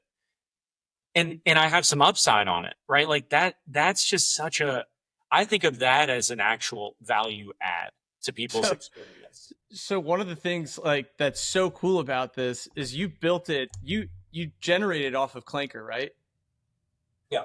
Yeah. Okay, so to add on to the point, if you think of Clanker and the tokens that are used off of it, a lot of them are just meme coins for the most part. I could be wrong, I'm still new, but like let's just call it that. Yeah. One of the most difficult things that I've seen in Web3 is the minute that you attach utility to a token, it tanks, right? It more often than not. Yeah. Creating utility for a token is such a difficult song and dance that you have to do, and for you to be able to sustain like, so for me as an individual, like having Bracky, I'm still I look at it like I'm incredibly early, You're right? super, Like you're yeah. super Yeah. early. So if I am just a speculator like of meme coins or just tokens on chain, Yes. I'm looking at it like if it's sitting at a $3 million market cap, and if DChen's able to get close to $1 billion on market cap, like I'm pretty freaking early. So my bet, I'm still getting like that speculative like excitement off of holding the token. Whereas Yes. like I don't even need to be a participant in these markets that are being created. If I'm buying and holding Bracky, or excuse me, yeah, Bracky, I'm Yeah. winning. Like in Yeah. the long term, if I Yes. believe in like the founders and the product, and I don't even like to bet, I'm not even a good better. Shout out to Debbie. Like she could still hold Bracky for the long term and still see, the value gain on Yes. that. I Jeff, I think it's really this insight that you have that like attaching utility is like a is somehow a like doing a token on hard mode. It's such a weird thing. It's so true. It's such a weird thing. But I think that like I can't tell you like I'm such a believer in it, dude. I'm like I don't care if it's hard or not.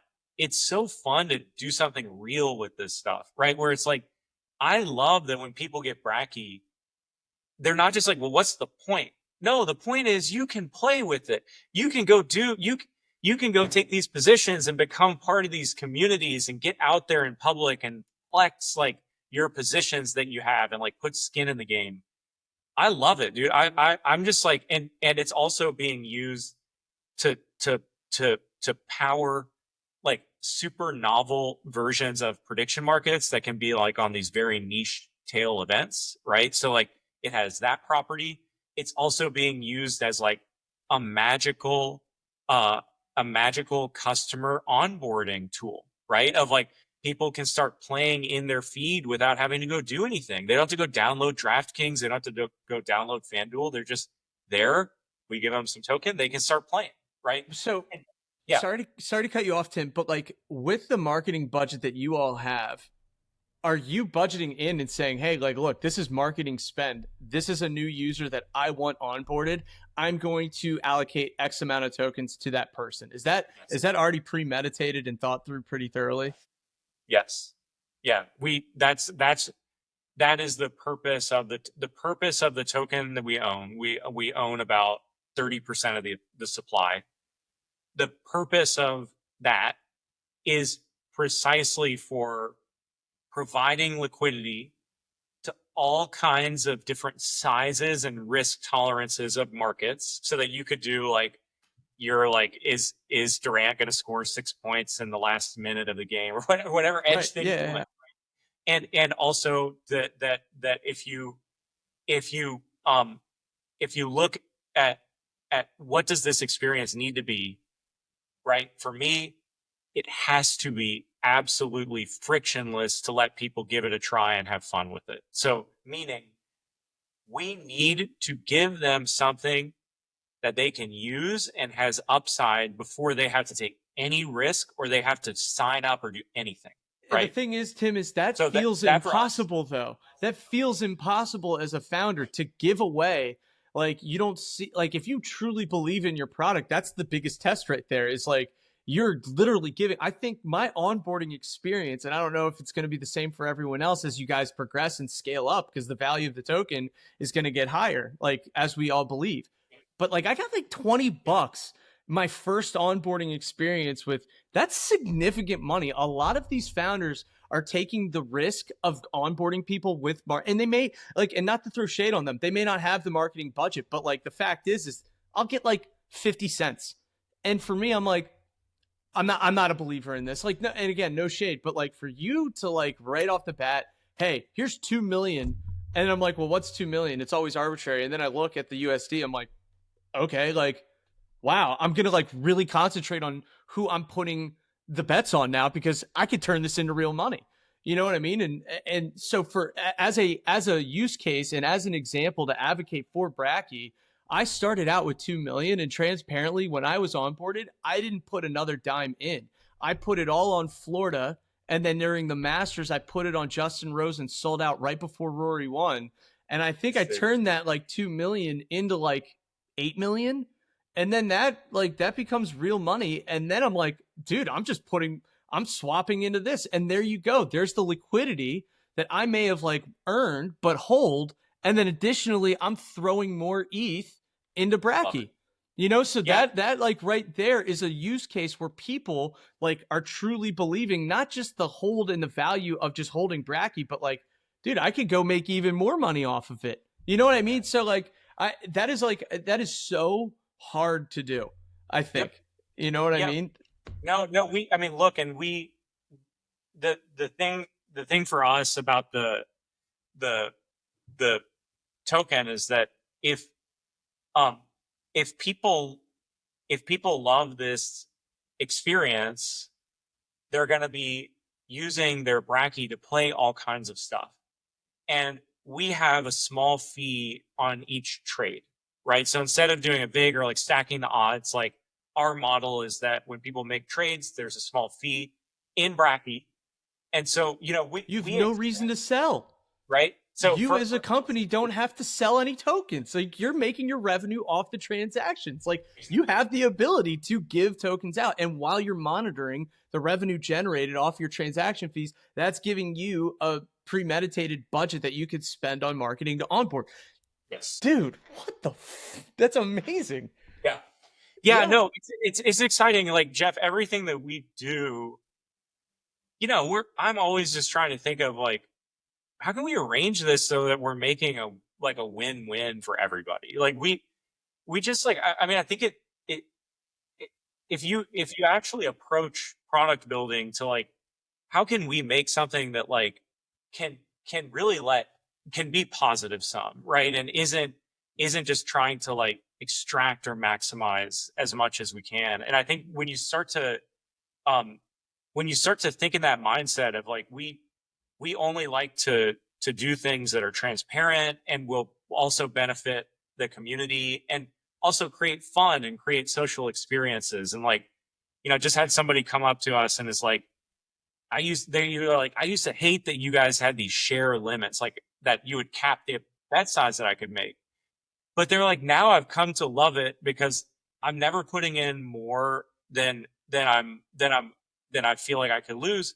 But I also see that this is letting you attract in other people and we're more on an equal plane and it's making it more of a communal thing for us. And it's just like, I think there's just lots of stuff like this that's counterintuitive, but I completely forgot about that element and I had the same visceral reaction where I'm capped at how much money I can put in.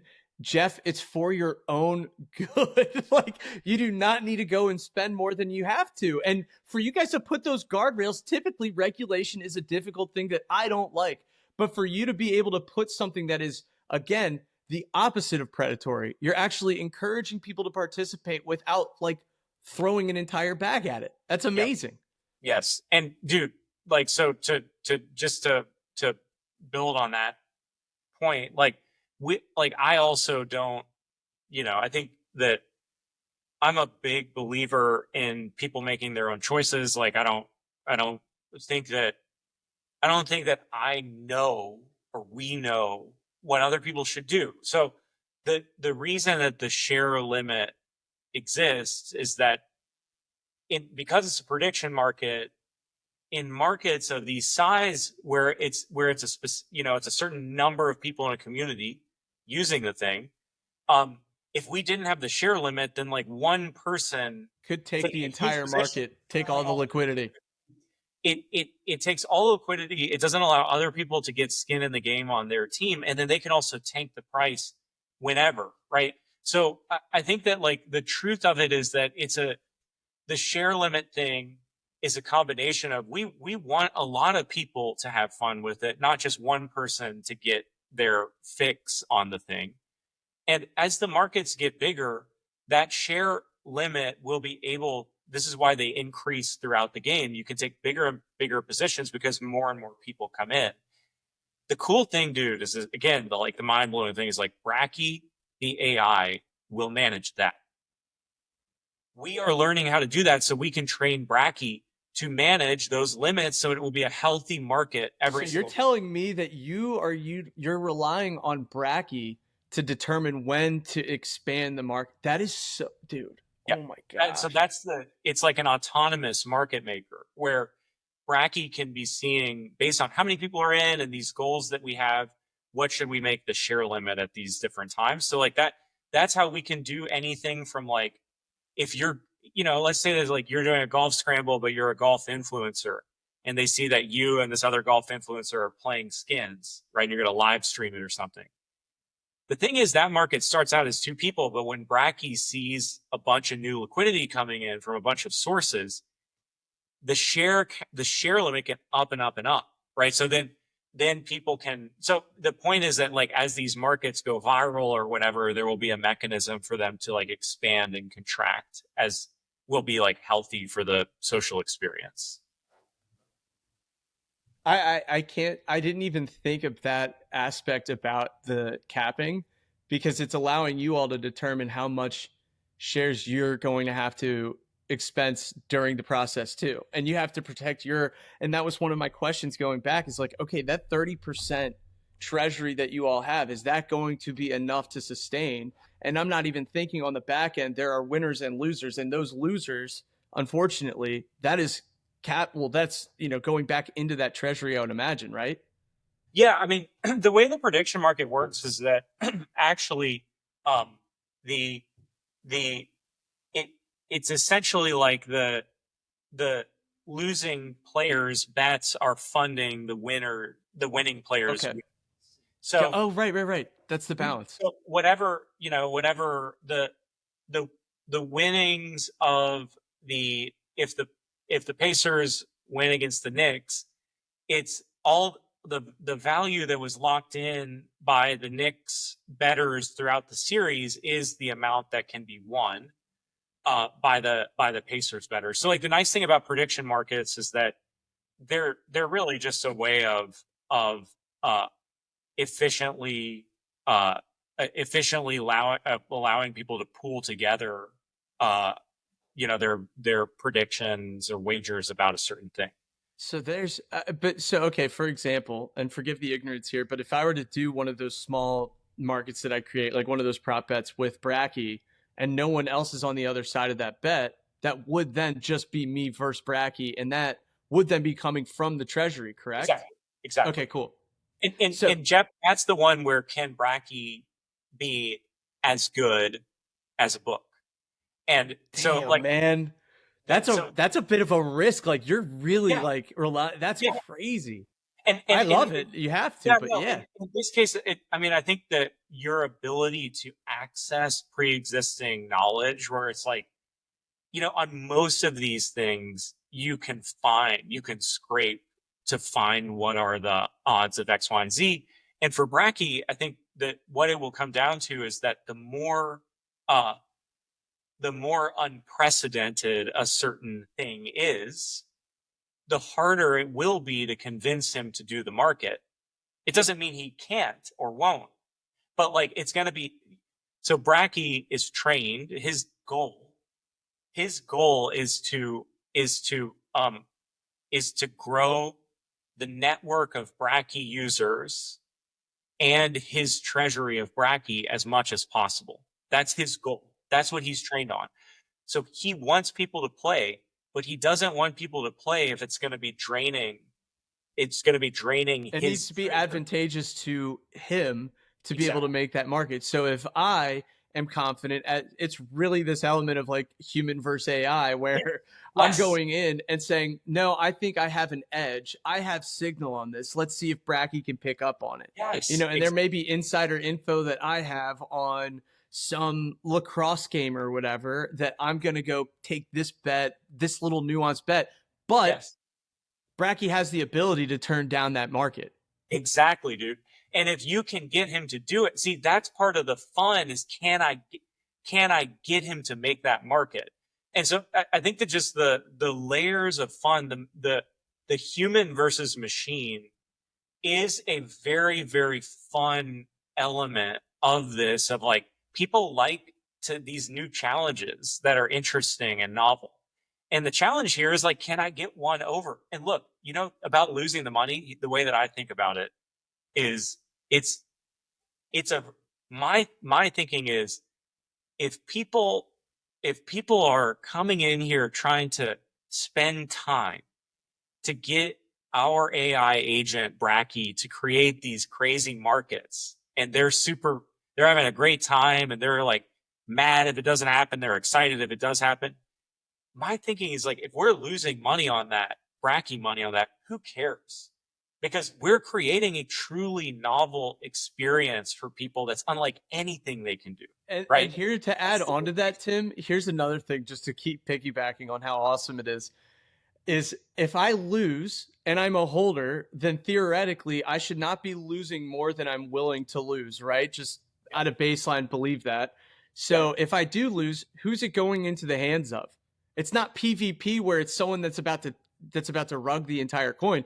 It's going in where Bracky is now holding the float even more in that case, which is going to then inevitably cause it to go up because there's more. If assuming that you're Exactly. onboarding net new users, net new Yes. like liquidity going in, but it's being held in this treasury. So Exactly.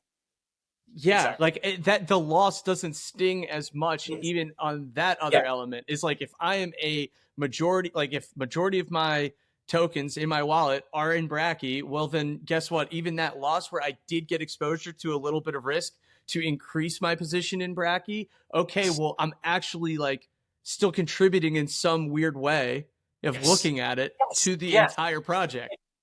And Jeff, this is where I think this is like this when we experimented with Super Bowl NFL playoffs where it was person versus bracky. It wasn't the shares markets like right before you came in. Um, and that's the thing that I saw, dude, was that like, first of all, really fun to negotiate against Bracky, where he's like, I'm going to give you like 2-1 odds on this. And like, will you give me like, 1.8 to 1, or I'm going to give you 2.5 points. Will you give me 3.5 or, whatever, right? Like it's super fun. But, the other thing that I witnessed very quickly was that, when Bracky beat somebody, they were they were recasting and quote casting that and be like, holy shit, like this AI is so smart. I love Bracky. Why? Because they were early of being in on this thing and they have some of the tokens. So they lost, but they won because it's awesome. Right. So it's this thing where you can align. I love the like meta game of this of it doesn't feel, again, it's a positive sum thing You're where the finding a way to mitigate the feeling of like, a bummer attitude after a loss. Like it's not like because if I'm betting against FanDuel, I know exactly where that money's going. You know exactly. what I mean? Like, but because I have a stake in this by Yes. owning the token, I Yes. don't feel as bad. And I'm Yes. watching an agent improve itself. So as long as I am holding a position, the Yes. bet is that in the long term, as this thing improves, so even if I find a niche market to bet on it and it somehow does like take the bet and I win, okay, great. I earn more Bracky, but also at the same time, Bracky just got smarter. And Yes. Bracky's now learning from that experience of how to make better odds for it to benefit. So Yes. while I am early, I'm still training this agent to improve its ability to compete in a market making. Like I mean, there's it's you. I don't even know if you guys have explored that thought as well. But the fact of the matter is, you have found a way to make net positives for Yes. both sides of this. And I mean, even from the transaction fee perspective, like it's not. It doesn't feel like when I see a bet go in, it's not to this like greedy amount that it's going in, right? Like there's so many different factors that I think have made this so attractive. I mean, Yeah. again, and here's The the thing: trans- it's the target audience. Sorry, last thought. It's like the target audience is very small right now. Like you yes. just have really the far and strategically, but like it's just the Farcaster community. As you scale out, you've built it at the fundamental core of like good people that are receptive. Like for the I'm generalizing, but like people that really understand and have bought into the like belief of this like good-hearted social element that is like also subsequently a part of sports betting, Yes. whereas it's not the reverse end. But as you scale out, I believe that because the core foundation of this is built on a really strong positive community, you're going to be able to scale out where it's not this like negative culture that sports betting kind of has with it. Yes. Exactly. I think it's trying to. I mean, I would.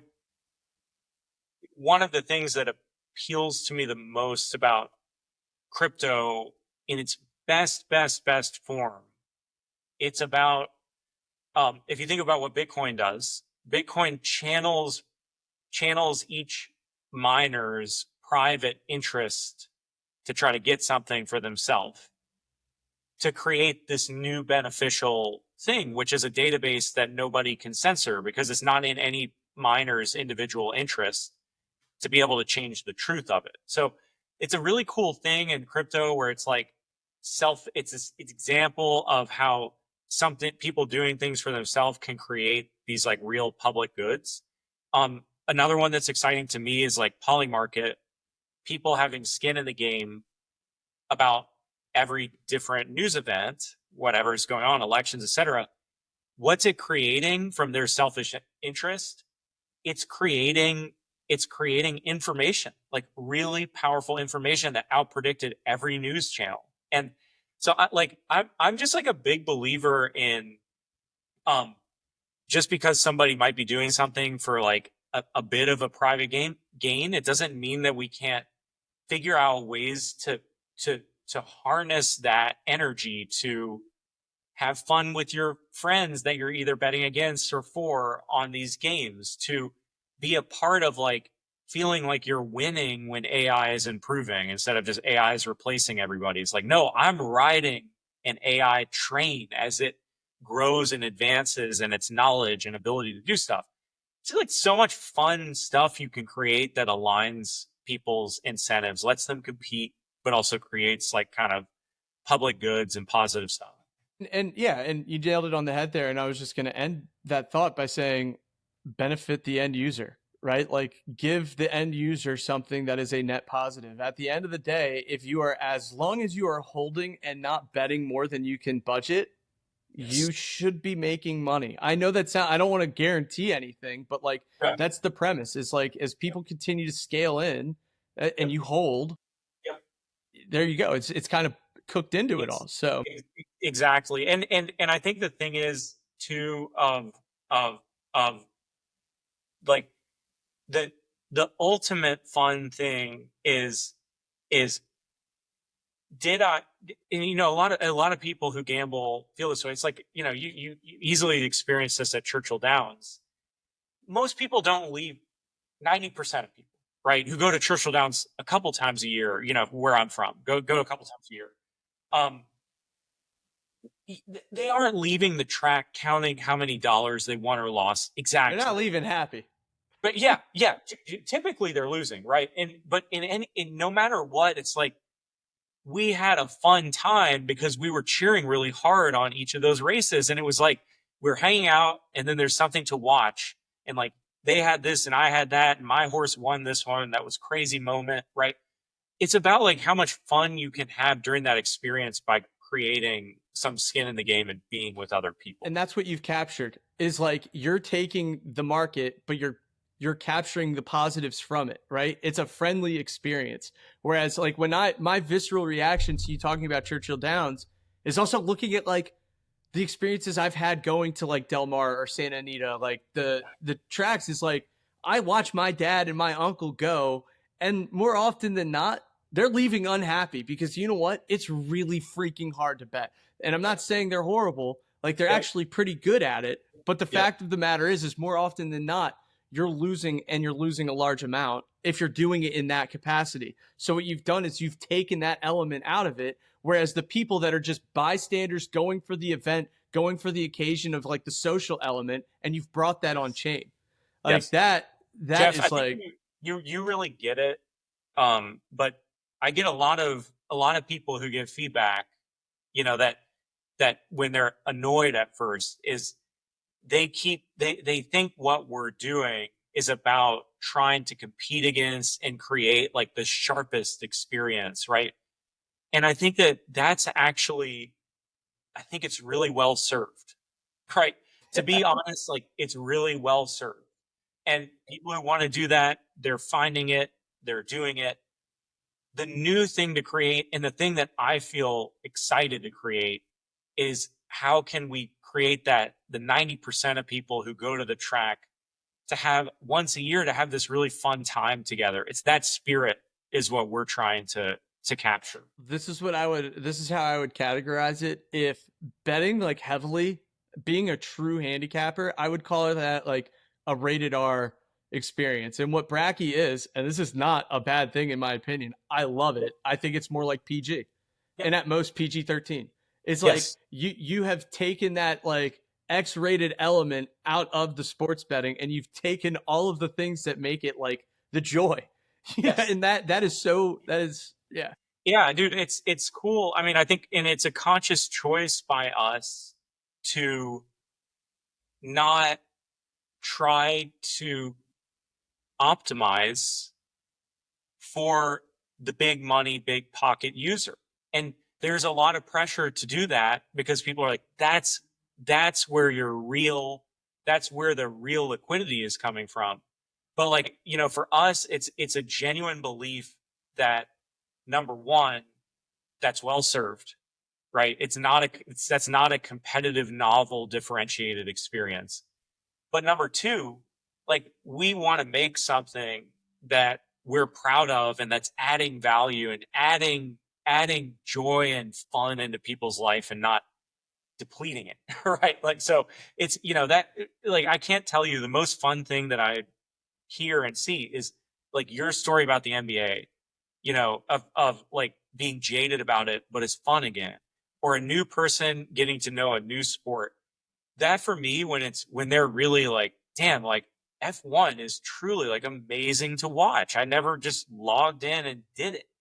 And it's like the ability to do that and like connect with other people around it. That's the thing. We're all looking to have fun experiences like this with other people. So that's, there's all this other stuff. I think there's these business, um, there is like, we want to create this fun and we were doing it with Bracket, but we realized like, hey, we got to meet people where they are. We got to facilitate a frictionless experiment. We got to make every, wager is also an advertisement. We got to figure out how to get into any platform. We got to let people, do this stuff and pull their friends in. There's like a lot of pieces of this that you're solving, unique business problems, but it all fits into like what's the end experience that you're proud of creating. And I think that it's really underrated, as as a as a founding team. It's not just the stuff you say yes to, but it's the stuff you say no to. And this stuff can be really tempting because like we could figure out how to make a much sharper product. We could optimize for that sort of user and that sort of experience. And people are like, I can get those people in, and you can, we can do that right away, and it can work. And I think it's sort of there's just moments where it's like you stick to what you believe in and the kind of thing that you want to make, and you just go for it. And I think I was probably a part of that group as well, telling you like, oh, we could get this person involved or that person involved. And then as I've even over the past couple of weeks been able to experience this, I'm like having that aha moment of, oh, okay, like this makes way more sense now, and I think what you've done very well of, and it's going to be incredibly challenging, especially as you scale into X. You're bringing an entirely different culture into this game, into this platform, and being able to stand firm as a founding team Yeah. to say like, no, we're not going to break, and we're not going to start inviting that team in, or team rather, culture or like group in, to this thing. It'll change Yep. and bring a different element that may take the like sanctity away from what Bracket is becoming. Yeah, and it's just I think it's sort of like the um the the who you optimize for is always a choice. And I don't have anything of like, I don't think it's like right or wrong. I mean, I think it's also you can have a lot of fun as, a high leverage better, and like, but I do think that there's an element of this um of uh that it's really well served. So I don't want to compete in that market anyway. Right. And then there's the second thing of like, I'm not excited. I'm not excited about like taking somebody who's not a high leverage better and like encouraging them to become that. Right. Like if people want to do that, go for it. But like I'm not excited about the outcome of what we're making to be creating more of that. That's just not that's not the thing that I'm like, uh, uh, that I feel very proud of to do. I'm not, if other people are doing it, whatever, but like what I am really happy about is somebody discovering they love a sport, somebody like creating a rivalry with their friend, somebody getting into the game that they hadn't gotten into, or like starting to like love some player or team or experience like that. That to me, every time that happens, I just think that that's pure benefit, And right? Like, that's what you've created, right? And I know we've talked about this ad nauseum almost, but like that is something that is really difficult to capture. You heard my like actual testimony to like what bracket has been to me. And I think that that everyone's going to have a unique experience and story of what brought them to bracket, but none of it, in my opinion, is going to be, oh, because I made a shit ton of money on an awesome prop bet that I did. You know what I mean? Like that, it could be, but what I think you've done is you've brought an element. What you've done for me is you brought all of the things that I'm passionate about. And it's a rare niche because I don't think there's a lot of people that love sports the way that I do, that you do, that are also a Web3 native or at least like a Web3 enthusiast, right? So one thing that I was really excited about is like I consider myself like a sports fan. Great. But there isn't an audience really in Web3 that's really attracted to sports. Maybe DGen stuff, but not sports. So like the element of betting, it's like, okay, I understand betting. I'm not a great bettor, but I get it. So like taking those two things, putting it on chain, having a token affiliated, that's like a perfect situation for me, right? That's really hard to come by. So I think that's what introduced me. That's what made me like get enticed. But then I'm staying, like, so that's what brought me. But what's keeping me there is not the element of making money, because in reality, and I know you know this, money line, if I were to just bet money line on games, right? Like I could get a better return at a FanDuel or DraftKings, right? It's just the objective truth. But what kept me is the fact that like you've built a culture and community surrounding the sport, and I yeah, think that's so special. And yeah, that's what's going to continue to send this thing into the stratosphere. If like you're just capturing all of the like beautiful moments of sports and putting it in the community. Like, exactly. yeah, there's skin in the game, but not enough to hurt you, right? Totally. Like, oh, like I'm getting a couple extra bucks, but dude, I got to shit talk Garrett when the Yes. Timberwolves won by 40. You know, like Yes. that is the element that I think is so special, which is going By to the way, scale this like thing out. and it's gonna get really exciting when Bracky's able to call you out for the amazing trade that you made. Like that nobody got a higher multiple than you on trade X. And it's not because of how much money you put in, but like the flexing, the social elements, like who else is in. That stuff is going to become more and more powerful. Also, imagine getting a notification. You know, you have a Scheffler position.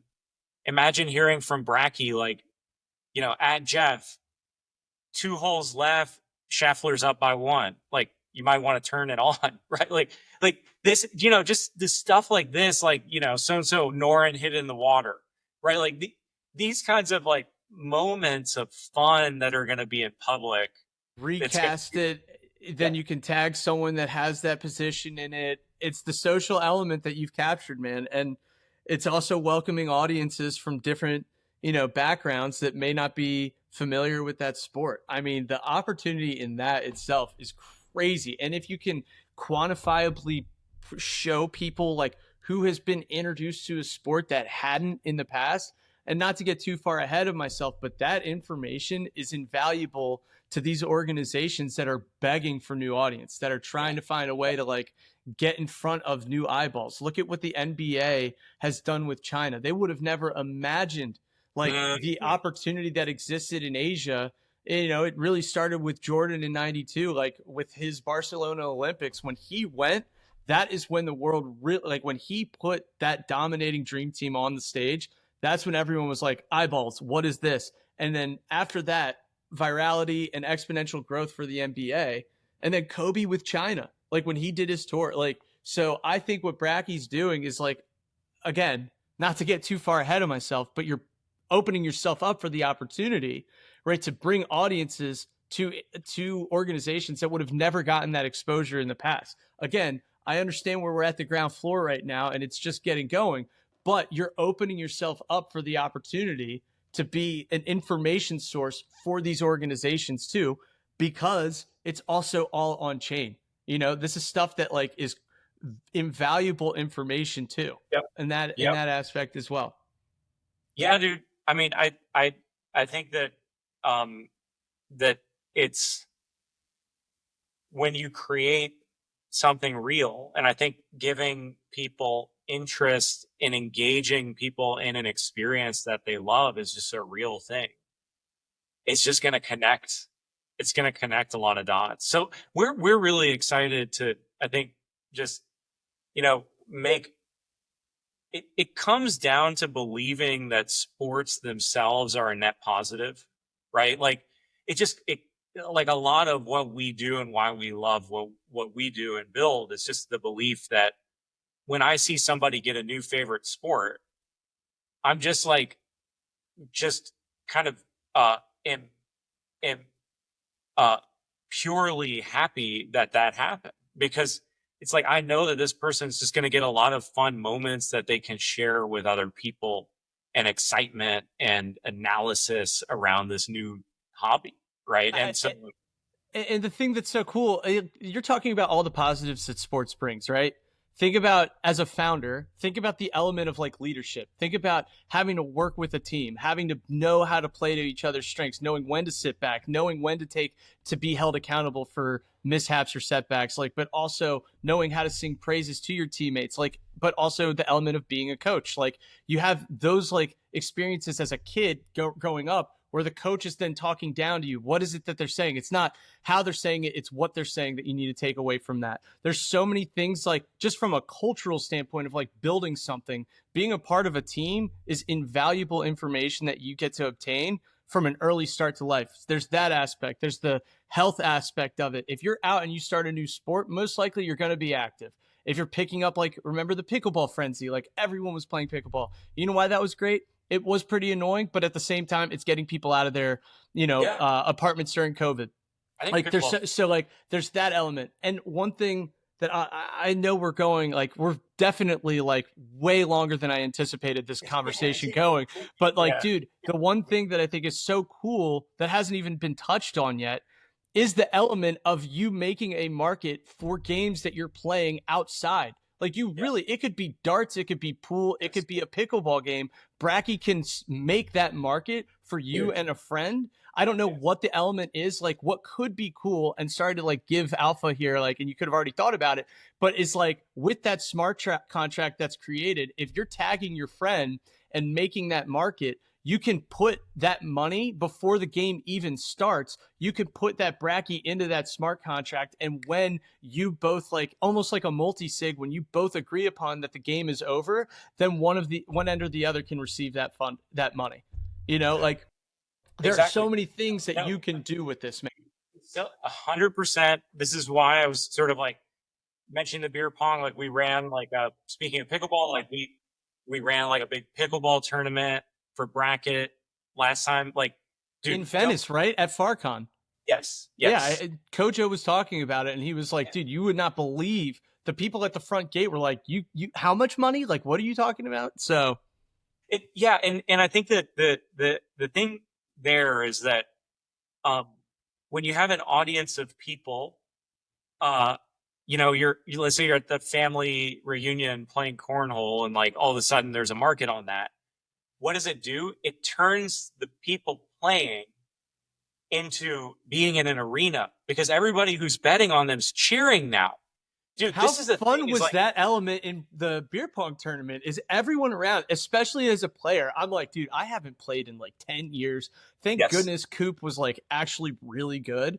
But like everyone coming up and being like, hey man, I got a couple bucks on you, be careful. And then seeing the notifications after and seeing all of the people that were like betting, buying, selling, even for Garrett and Tyib, like seeing how many people were like, oh, like I knew it, because at the very beginning somehow they got like the best odds. Like, you know what I mean? There is that element of bringing what like a player feels like on the big stage and bringing that to the micro. Like, that's such a cool element that I haven't even thought of.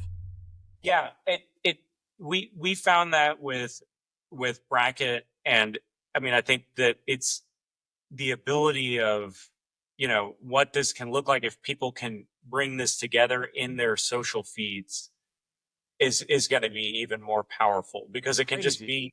be, it can just be about, like, somebody was telling me, like, oh, we needed Bracky for, there was like a concert, that, like, a kind of house music concert that was supposed to happen. There's a bunch of people on Twitter who love it, and they're all just like, oh, I'm not liking the vibe here. Like, I think they're going to cancel. And other people are like, no, they're not going to cancel. I'm like, yes, they are.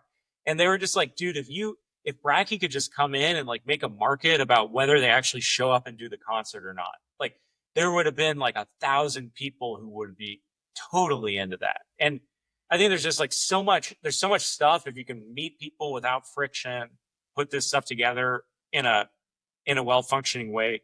I think creating arenas is totally unexplored, and the agent is very helpful for this, because if you think about, like, spinning that up, like, with a front end product, we looked into it. Because we were running this without an agent.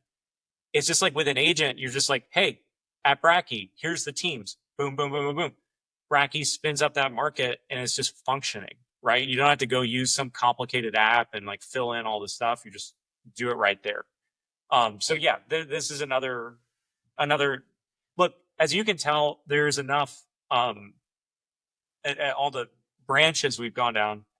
I mean, I think what I love about this is that there's so many pieces that are fun to build and create as experiences, that this is what makes it so exciting for our team, is that it just feels like there's years of stuff to work on, and just like, because you can see all the exciting things that can unlock, and new exciting experiences, novel experiences that you can make.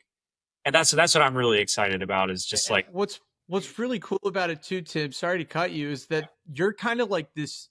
I look at you as like the Sherpa of this. I don't see you as some, like, you know, overbearing founder that's like, we have to, like, follow this regiment. This is really, like, from the sounds of it and the way that it's been designed, there's like a community element to it, and it's community driven, where you're putting the power in our hands by saying, you go make a market, you go determine what's of value. Like, I'm just sitting here building an audience and a platform for you to go play in. dude, it, if you look at the way that I like to lead in that sense, is by being a model user. That like, that's why I'm just trying to have fun in public, playing around with the stuff that we're building. And so I think that's the vibe, is it's about, like, what you can do with this stuff yourself. Yeah, so we're I mean, I think everything's more powerful, when you're figuring out how to activate people's own interests and autonomy. And by the way, I also do this with Bracky. And this is a kind of a funny thing, but, like, I even think of myself as an empowerer of Bracky. It's an interesting mindset, but it's like, our design principle is that what's interesting about AI is not the things that we can force it to do.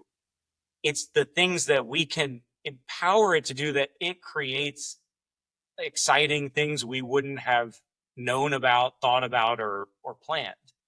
And so, like, that element, even with Bracky, is like, when we're designing Bracky, we create a lot of moments where we don't know what Bracky will decide on X, Y, and Z, because we want to invest in the AI being able to figure out a lot of that stuff, because it's more powerful, and it's also more fun. It's more fun that you don't know always exactly what's going to happen, in terms of, like, will he make this market or not? So yeah, there's, like, a lot of ways we're investing in kind of the exploration and just different layers of autonomy. Well, you can tell. I mean, from the beginning of when I was onboarded, and this is I think the craziest thing with the element of AI, is when I was onboarded and I was interacting with Bracky, it was good. I mean, it was enough for me to be like, okay, this is a good experience. Now, I mean, more recently, I think it was like last night or the night before, it's remembering the fact that I was on the bracket. I had my own beer pong team.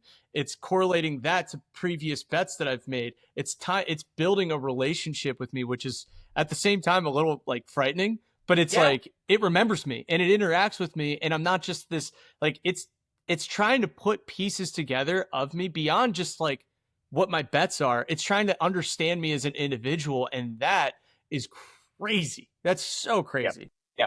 We invest. I mean, by the way, we've got an upgrade coming that is making that stuff 10 times better, literally. So I'm super, there's just so much, but the I think that the AI piece to me, is that there is, there is an element of the, the performance art piece of people getting to watch an AI evolve through something specific that they understand and are interacting with. It's a piece of this that I'm super excited about, because I think that there is a there is a huge value to letting, that's like another meta piece of this, is like letting people push the boundaries and see what AI is capable of, because it's going to be evolving a lot. Like whenever there's a new upgrade, we're plugging in the power of the new model into our existing system. And so we're going to be growing like with the rate and pace of the AI itself. And that's just not just exciting for us as a business, but I'm also like, I'm excited about people people who aren't building with AI. They're going to be interacting with Bracky and like learning and seeing what AI can do from this experience. I think that that's like going to be fun and important. It's important, and I think there's a lot of lessons to take away, not only from this conversation, but just Bracky in general, of how to utilize the technology that's in front of you. And I think what you all have done in such a efficient way is you're taking all of the new elements that are out there and applying it. So you're being incredibly resourceful. Going back to the beginning of the conversation of how can you innovate, how can you be creative, how can you lower your costs, but still be as efficient, if not more efficient, than competition that's out there. And it's taking the Web3 element, creating your own token. So now you're creating your own microeconomy. It's taking AI, making yourself as efficient as possible by utilizing the resources you have around you. But Yes. because you've been able to incorporate all of that into the one thing that you're building, it's allowing you to skyrocket with 3 people on your team. I mean, if you were to look not 5 years ago, like Right. 5 years ago, if you were trying to build this thing out in the manner that you're doing, impossible. You would need to have at least like double the size of your team in order to back end this thing. And you just don't. And I mean, those are the things where I keep referring to this, but like Sam Altman came out the other day and was like, we will see in the next like couple of years, if not, one individual making $1 billion corporation. And I think with that, it's like, hey, you got to get up to speed or you're going to be left in the dust. And there's a Yes. lot of value to take out of even an example like Bracky. And again, not saying you're the $1 billion corporation right now, but you're trying to like hit that level. And it's not about, I don't get the vibe from you that it's about money. It's about bringing an experience to these individuals at a massive scale. And it's felt. It's totally felt when you're playing. It's totally felt within your community. It's totally felt with like even the little experience of interacting with Bracky, how much intricacy there is involved with like how much like you pay attention to the details. Yep. So Yeah. I could not be more bullish or excited about what you all are building. I'm so excited, man. As an end user, as a friend, as like whatever. It's just been the coolest experience, and it's so fortunate that like you were one of the first apps that I was introduced to. Like you and Ponder were the first like two. That's amazing. So to be able, and this is another thing about the reach of Farcaster, and I'll shut up, but it's like I reached out to you, I reached out to Kojo, immediate response, immediate receptiveness, immediate like however I can help. Where else are you going to get that? Because it isn't on Twitter, it's not Yeah. on X. Totally. And that's, I think that that's like a great, we started off talking about the power of Farcaster, and like this, it really is a great place to wrap it as a takeaway message for people, like anybody who made it this far, we love you. Yeah, Yeah, like for real. anybody who made it this far, they're basically a part of our friendship now, so they That's should right. DM us. But the I I think that like about the way that you grew on Farcaster so quickly, because it's wild that you've only been here a couple months, is it's a testament to Farcaster, but it's also like the approach that you use is the one that I see to work, which is go go and go and reply to interesting stuff that you see with real, genuine thoughts, questions, ideas. Go engage without expectation. So, like, my thing I always say is like, go find something interesting, make an interesting contribution or question, follow the person right away, right? And Farcaster is a great place where they'll usually respond, go deeper, follow you back. Then you can DC. And I would always say, like, set up, like we were DCing, like we were talking about Bracky, like we're hanging out, we're like texting, like go form. If you think somebody is cool, see if you can get on a 15-minute call with them, like use their product, give them feedback. It's just, if you really invest, in a few months, you can have people who like are on your side within Farcaster. And once you're there, like this is my playbook for other, because you're doing Startup Radar, there's going to be other startups who want to break into the Farcaster ecosystem. And the number one thing I would say is just sort of like invest some time in getting to know people in Farcaster and replying and having conversations and having calls without expectation of return. Invest a few months in that, and I promise you, by the time you launch your app, you'll have 10 people who want to use it. You'll have 10 people who want to share it with their friends. Well, they'll give you feedback. If there's something there, you're going to have your first users. So like to kind of go back to the tactics of it, a mistake I see startups making in Farcaster is to think, oh, Farcaster has active users. I'm going to just come in and my first cast is going to be about use my mini app, please. Right? It's like, I don't even care how big you are. It just, without any connections at all to people, I'm not seeing that happen. So I would just like highly recommend people to budget in some time to authentically hang out, send casts, send replies, get DM people, get to know people, try their products, give them feedback, right? And it just like, if they do that for a few months, I think they're going to have like an incredible experience of having a community they can distribute to. So that would be my parting advice is like, I think I've seen big companies come in and think that like, oh, Farcaster's huge. I heard from X, Y, and Z that they got their first 100 users from there. We're just going to go do that. You have to invest. Like you have to do what you did, right? Like I wasn't even pointing to me. I'm actually pointing at QuickNode. Yeah. And not to throw, I could not be happier with my experience at QuickNode. But the minute that I got on Farcaster, I was like enamored at the ability to connect with individuals like yourself so quickly. And so I went to the marketing team. I shouldn't even be saying this. I may have to edit this out, but I went to the marketing team at QuickNode and I'm like, guys, why are we not on Farcaster? Like, we have to have a presence here. Look at how like, and this wasn't even because for me, like I'm on the GTM team at QuickNode. That's my full time. That's my 9 to 5. And that's what keeps the lights on.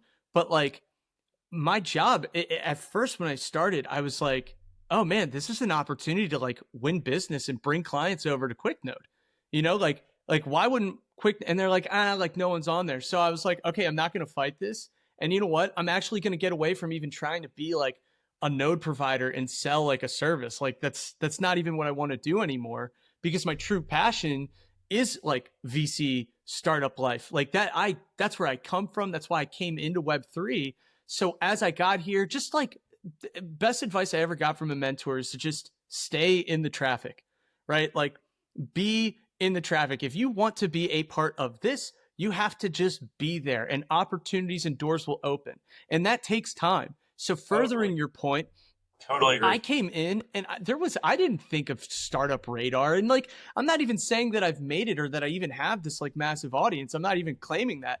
but I came in off of just sheer passion and desire to like be a part of it, right? So to your point about founders that are coming in here, if you want to get in touch, if you want to build an audience, it has to be authentic. Like you have to truly have a passion. If you're in here with this, like, and this is what's tough with culture right now is everything is instant gratification. And the minute that you don't get it, you're going to pout, you're going to complain, point the finger and say, the only reason why you're like having success on here is because you got lucky. And it's like, okay, like, great. I will take that on the chin and you keep thinking that way. I'm going to keep thinking my way. I'm going to keep building.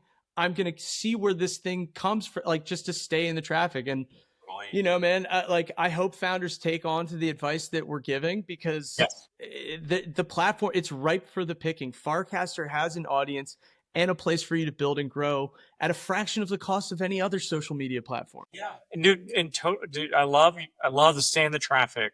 And I think that people who come here and churn the moment that they don't get the traction that they thought they were going to, I look at that as this makes me think of the second point is like, come in with a mindset of what you can contribute in addition to what you can get out of it.